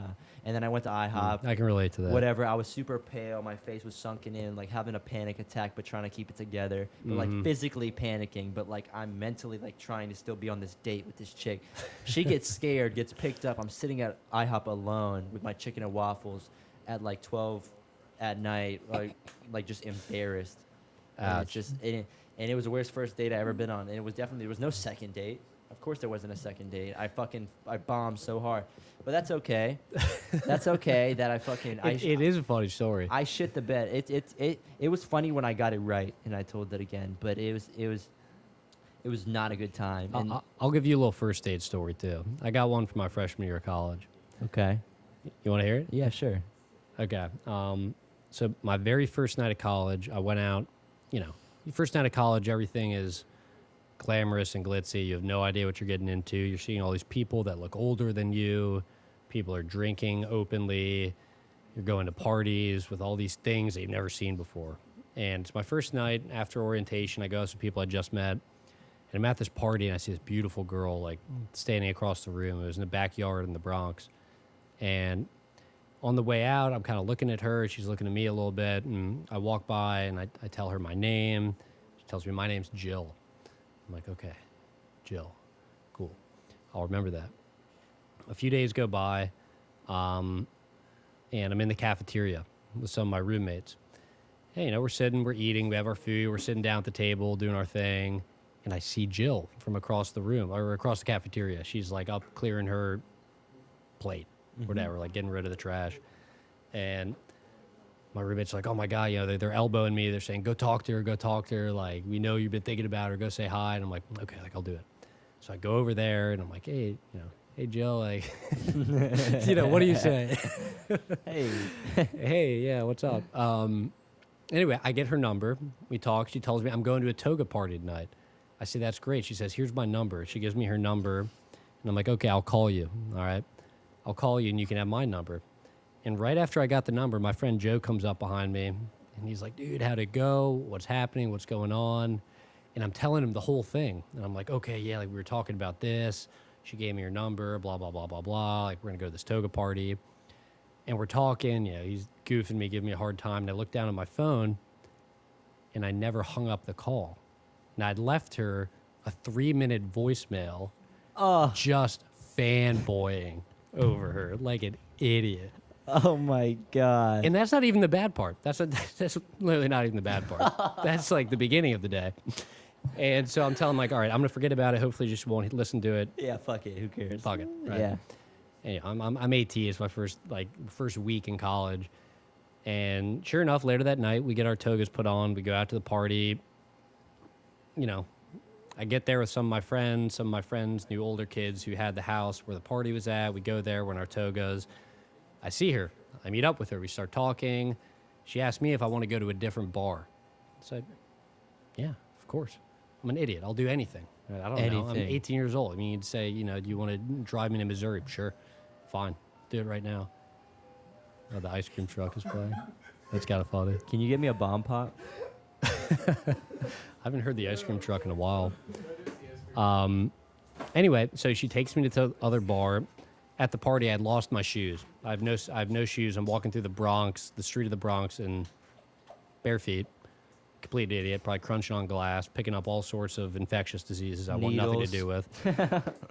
And we get to the bar, and now I'm with her friends, and she's older. I should have mentioned that earlier. How She's old? a sophomore. Oh, she's like Okay. 19, 20. But to me, that's like you're, 30 years old yeah. when you get to college. And I'm talking with her, and she's making me drink. Her friends are like pouring beer down my throat. And obviously, what do you want to do when you're 18 and you think you're a loser? You try to be cool. So you're Yeah. like, yeah, I'll drink it. Give me the beer. I'll drink all of it. Blah, blah, blah, blah, blah. And I'm trying to talk, trying to hold my own. I'm keep drinking the beer. Eventually, we get to a point, and I ask her, I'm like, do you want to go home with me? She's like, yeah. I'm like, oh my God, I'm the luckiest guy in the world. I'm 18, 19-year-old, beautiful girl, like curly hair. I was in heaven. And somehow, we get back to my dorm, and I'm in a bunk bed. All right. So Yeah. I'm in the top bunk of the bunk bed. I got 2 roommates. I'm one of 3. One's across from me and one's underneath the bunk of mine. And we climb up the little ladder. She climbs up first. I climb up behind her. I kiss her. It could not have been more than 5-10 seconds later.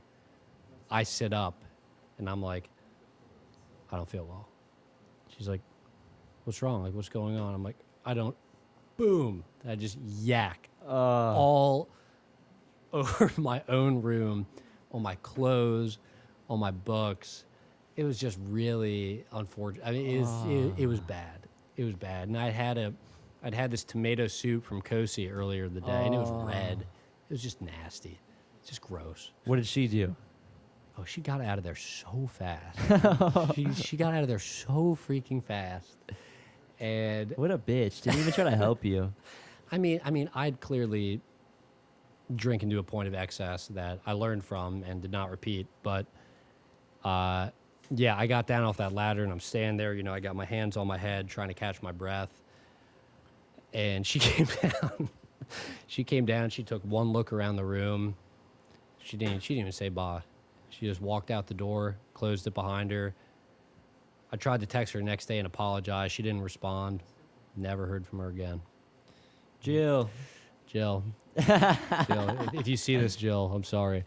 That's so funny, dude. But yeah, that was a bad first date experience for me. And then I had to deal with my roommates the next day and clean it all up. It was terrible. You just went to sleep? Oh yeah, Oh, you're a fucking dick, dude. I know. That's disgusting. I know. Oh my god. I know. It was rude. I just left the puke on the floor. Oh my gosh. I probably That's shouldn't tell the story, but Bro, you already told it. What do you mean? I know. It's done. I shouldn't tell the story after you told the whole thing, right? I know. I mean, you're a kid. You do Yeah. silly things, and you know, that's life. You try to learn from it, and I've never puked over a bunk bed again. I learned from that mistake. Never did it again. Oh my gosh, dude! I remember one time. That reminds me of a funny story. That all right. So I had to be 16, Okay. right? So I had just got my car. So I was like one of the first out of my friends to get their car. You know how you're like the coolest kid when you have your car. Like, oh, you want to go somewhere? You want to go to Chick-fil-A? Let's go, bitch. Oh yeah, you're the Better thro- guy. you better You're the throw guy. me some. I had a cool ass car. I had a Jeep Liberty. Sweet. And soon after, I got two 15s installed in the back. Bro, the Trapmobile. So dope. Just bumping. You knew my car. You heard that shit from down the street. It would set off car alarms. Just What were you playing? bro, love Sosa. Nice. Bro, just blasting it. Give Yeah. a fuck. Cool. It was dope. So I remember one day I decided to not go to school. I got my car. I'm about to go hang out with some chicks. And they went to a different school, and they were freshmen. I was a sophomore. And it was Okay. two freshmen, so it's not that weird. I mean, I was 16, they were 15. So, Cradle robber. not even, bro. Like the same age. Honestly, we're probably older than me No, because, yeah, like, of course, of 15-year-old course. girl is I'm smarter just giving than you a hard time. a 16-year-old boy. I'm basically a chimp. Right. Like, I don't even know how to talk. I'm just repeating shit I've heard. Of course. You Yeah. know, so I go. I'm still a chip, by the way. Yeah, we all are. It's all Yeah. right. I go and I pick them up from their school, and we go back to one of the girls' house. Cool. And I'm like, all right, dude, I'm 16. I'm about to have a three-way. Like, Oh my I'm the God. goat. Like, I'm the fucking goat, dude. And so we end up going over there. They leave school. I pick them up after like second period or some shit, whatever. And we go back to one of the girls' house. And I am like, I know this doesn't end well. I know it dude, doesn't end well. Dude, you have no idea. We're in her house. I go in. I sit on her bed and everything. They're like talking and everything. I'm like, I'm the fucking man, dude. I'm here with two Sure. chicks. Y'all Yeah. are in I'm third. 16. Y'all are in third period. My brain's developed. I'm feeling Bunch of cool. bitches, dog. Yeah. So it's all fun and games and everything. You know what I'm saying? It was so short. We were there for like probably 5 minutes. The girl whose house it was looks out the window. She said, "Oh shit." And I go, "What?" She's like, "My stepdad's here." And I'm like, "Oh shit." My car's out front. It's not in the driveway, but it's on the street, right? Yeah. So she's like, "We gotta hide." And I'm like, "Where are we gonna hide?" And she's like, "We gotta go in my closet." Oh man. And I'm like, "All right, bet." So there's like a little, all right, so bet. there's a bunch of clothes, right? It's just a normal closet. There's a bunch of clothes, and there's also like there's like a dresser kind of thing, a small dresser thing. Let's take it up room. Yeah, it's And just in then- the middle. It's Yeah. like where she puts her shorts and like her underwear, I'm sure. I don't even know. I didn't fucking look in there. It's in the Sure, middle. sure, sure There's you did. shoes on the ground on the side in the rest of the closet. Okay. So I'm like, we gotta get in this fucking closet. I was like, I'm 16. I didn't train martial arts. I'm not gonna want to fight her stepdad. I'm No, here yeah, with his definitely daughter not. skipping school. This guy's a big dude too. So I'm Yeah. like, fuck. You're in trouble. So we go in the closet. I get in there. They're both on one side, right? So like one of them is like sitting next to me. I'm on shoes. I'm sitting on shoes and I'm balled up. And one of the girls is next to me. She's balled up. The other girl's on the other side of the little Do like. you have clothes on? Yeah, I got clothes on. We Okay. didn't even get that far, bro. It was like Alright, 5 minutes we were at the house. I'm Okay. pissed, right? So she's on the other side of the dresser. We're all in the closet. The closet door doesn't even fucking close. It closes on one side fully. The other side kind of like is open a little bit. So there's like a foot of space. And I can see right out of it, right? But I'm down. I'm underneath where like the shirts hang. So the shirts is like right above my head. I'm trying to just like Oh, man. immerse myself in the depths of this fucking closet. I'm just like, I'm invisible. I'm not here. Like, Right. that's really what I want. So he comes in the house. We're all in the closet, not moving. My heart is beating so fast. Wait, the two of them. I know one of them We're came all in in with the you. closet. We're all in the closet. Even the girl whose house it was got in the closet she's as well. in the closet too. She's kind of like Interesting doing some move. fucking Okay. standing thing over to the side. I'm like, Like I a don't know what's going on. gargoyle. But she's also on the side where the door's fully closed. Okay. I am right in the gap where the door is kind of open. That So was I'm the like, first mistake. But Yeah. I'm balled up, dude. I was a little bit smaller then, so I'm like this. I'm like, fuck, I'm not here. Like, I'm just Yeah. an inanimate object. You Right. know what I'm saying? I'm like, oh my God. I hear him come in the house. And he starts walking around, and like I'm like, all right, he's not saying anything and everything. I hear him start saying, he's like, hello. He's like, hey, and he's talking to his wife, the girl's mom. He's like, somebody took my watch. And he's like, there's a car out here. I've seen it before. It's my car. I've been to their house and met her parents before. But her stepdad obviously doesn't like me. You know what I'm saying? Fuckboy McGee over here at their fucking daughter's house. Doesn't Right. fucking like me at all. Sure. So I'm in the closet. My heart's beating. He's like, somebody took my fucking watch. And he's pissed. He's screaming. He's like, I've seen that car before. And he's like, I don't know what her name was, Karen. We'll say her name. The mom's name was Karen. He's like, I swear to God, Karen, if I find out one of her fucking friends stole my watch, I'll beat the shit out of him. You knew a Karen before there was a Karen. And I didn't take his fucking Yeah. watch. Like, I Right. don't know what watch he's talking about. I didn't go in his fucking room. I went in her room. And I'm in there, and I'm like, oh, my God, this is where I die. Like, I'm going to die. Yeah. So I'm like, all right, well, I'm thinking about all the happy memories I had. I've been fishing a lot. You know what I'm saying? There was a lot of fun shit I did when Right. I was a kid. You're coming to peace with your, impending You can't death. be scared of the Right. inevitable, is what I was thinking. Right. I'm going to It's die. gonna It's going to happen. happen. Yeah. I'm going to enjoy myself. And I'm sitting in there, closet. and the dad is on the phone. He's like, nah, somebody's here. He's like, my watch is missing. There's a car outside. I've seen it before. And he's like, her door's never open. The door was open to her room. He's like, her door usually closed. He's like, there's somebody here. He walks around the room. I see his fucking feet. I can only see the fucking waist down. It's like a cartoon from when we were kids. You can't even see the parent's face. And he's walking around, and he stops. He goes around her bed to the nightstand, and then he comes back around to the closet and stands in front of the closet. So I'm looking at his dick, right? Like, that's what's in front of me, like right in front of me, like a foot and a half away. He's looking into the closet on the phone. And I'm like, oh my God, this is where it What? ends. He's got the flashlight pointed No, into he's the on the closet. phone Oh, still. He's on the phone. He's just looking Okay. around. And he looks in the closet. He just stands there for like 2 seconds, 3 seconds, 4 seconds, 5 seconds. And then he just walks away. Jeez. He doesn't know I'm in the closet with his stepdaughter Now, and some how- other chick. How good did that exhale feel when you finally let one out and you saw him walk away? Bro. So Was that about the happiest moment of your life? I don't think I even breathed while he was in the house. I was so nervous, so sweaty, pale as fuck. Yeah. I already know. So he walks out. He's in the house for like a few more minutes Mm-hmm. on the phone, bitching at his wife. He hops in his car and leaves. I fly out of the closet. Of course. What the fuck was that? R. Kelly style, busting out. I'm not coming out the closet. Yeah. I jumped out that bitch. I was like, oh my God, what the fuck was that? And she's like, it's all right, he's gone and everything. I was like, fuck you. I'm not taking you back to school. I'm going home and I'm cleaning out my underwear because I shit myself in that closet. Oh my! I didn't actually God. shit myself, but it was very, like, it was one of those where it's like, if you shit yourself, like, no one would be mad at you. Right. It And would be so, completely understandable. I at hop that in my point, yeah. Liberty and I dip. I go home. They're fuck you guys. You can figure out a way to get back to school. I don't care if they call your house afterwards and say that you weren't at fucking third period through seventh period. I don't care. Yeah. I'm going home. I get out of there. I never talk to those girls again. The scariest shit ever. For no reason. Oh, that's good. For no reason. All for nothing. I mean, man, the relationship didn't go anywhere. You know, you guys didn't get to get a chance. You know, that's tragic, man. That's absolutely tragic. Dude, it was terrible. It was honestly one of the scariest things in my life. Jeez. Yeah, but holy shit, dude. That fucking gives me PTSD just thinking about that. That was one of the scariest things I've ever experienced. Mm. Cause I'm like, dude, her dad's gonna fuck me up.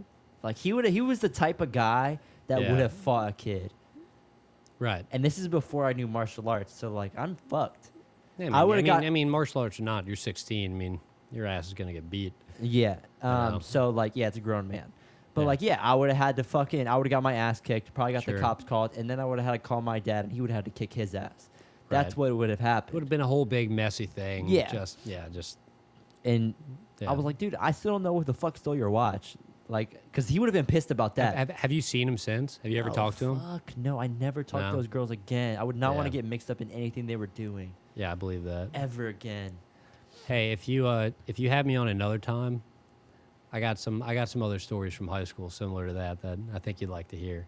Bro, I'll definitely have you on another time whenever you come back. Yeah, I'm gonna hold on to them for now, but that that jogged my memory a little bit with some, I don't know if I call them good times, but good stories at least. I got shot at one time By a by a By- dad. really? Yeah. I've gotten chased by some dads. Yeah, I've gotten the- a baseball bat from a dad. Yeah. I don't think I've been shot at though. What Yeah, what happened? Shotgun. I Did don't he- know. I don't did know he if he shot fire it. it? Yeah, he shot it in the air. I think he shot Okay. it in the air. I don't know if he shot. I wasn't paying attention. I was running so fast. Yeah, you probably set the land speed record when you were. He was running like away trying from to that get house. into her room. It was me and my friend in her room with a couple of Ugh, girls. ugh. And then I was like, oh shit. So we Nightmare. I like dive out the window like this, and we're running. We're hiding behind a boat. He comes outside and he's just his boxes with a shotgun. We can see over the boat. And he's like, I know you're out there. The fuck. And then my friend. Was it daytime or It night? was nighttime as fuck. Okay, My okay. friend just takes off. I'm like, fuck, I have to run now too. So I'm running. I hit a ditch, hyperextend the fuck out of my knee, eat shit, Ooh. immediately bounce back up and keep running, dive in the back of my friend's truck. Yeah, that's adrenaline. Yeah, dude. And he shot the gun, but I don't know if he shot it in the air or shot it at us, but it didn't hit any of us. But Okay. we dipped. And we thought he was following us for a minute, but we got away. It was fucking tremendous. And that's Jeez, fucking man. High School Chronicles, baby. It's fucking delicious. Yeah, It's it is. tremendous. It But- is tremendous. I've had a fucking blast talking to you, dog. Awesome, me too, man. It's been great. I loved it. I'm so glad you had me on. No I hope problem. I said something of a. Hope I had something that did something to someone. That's all I hope. But I love talking to you. It was a blast, and I'm grateful to have been here. So thank you. I appreciate you coming out. Yeah, You know what I'm saying? absolutely. I appreciate everybody behind the cameras.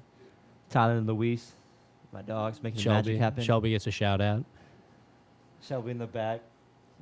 on her phone, chilling, in her linen pants, chilling. But I think it's time for us to wrap up, dog. It's been a pleasure talking to you. It has been. Thank you. All right, let's get out of here. Let's do it.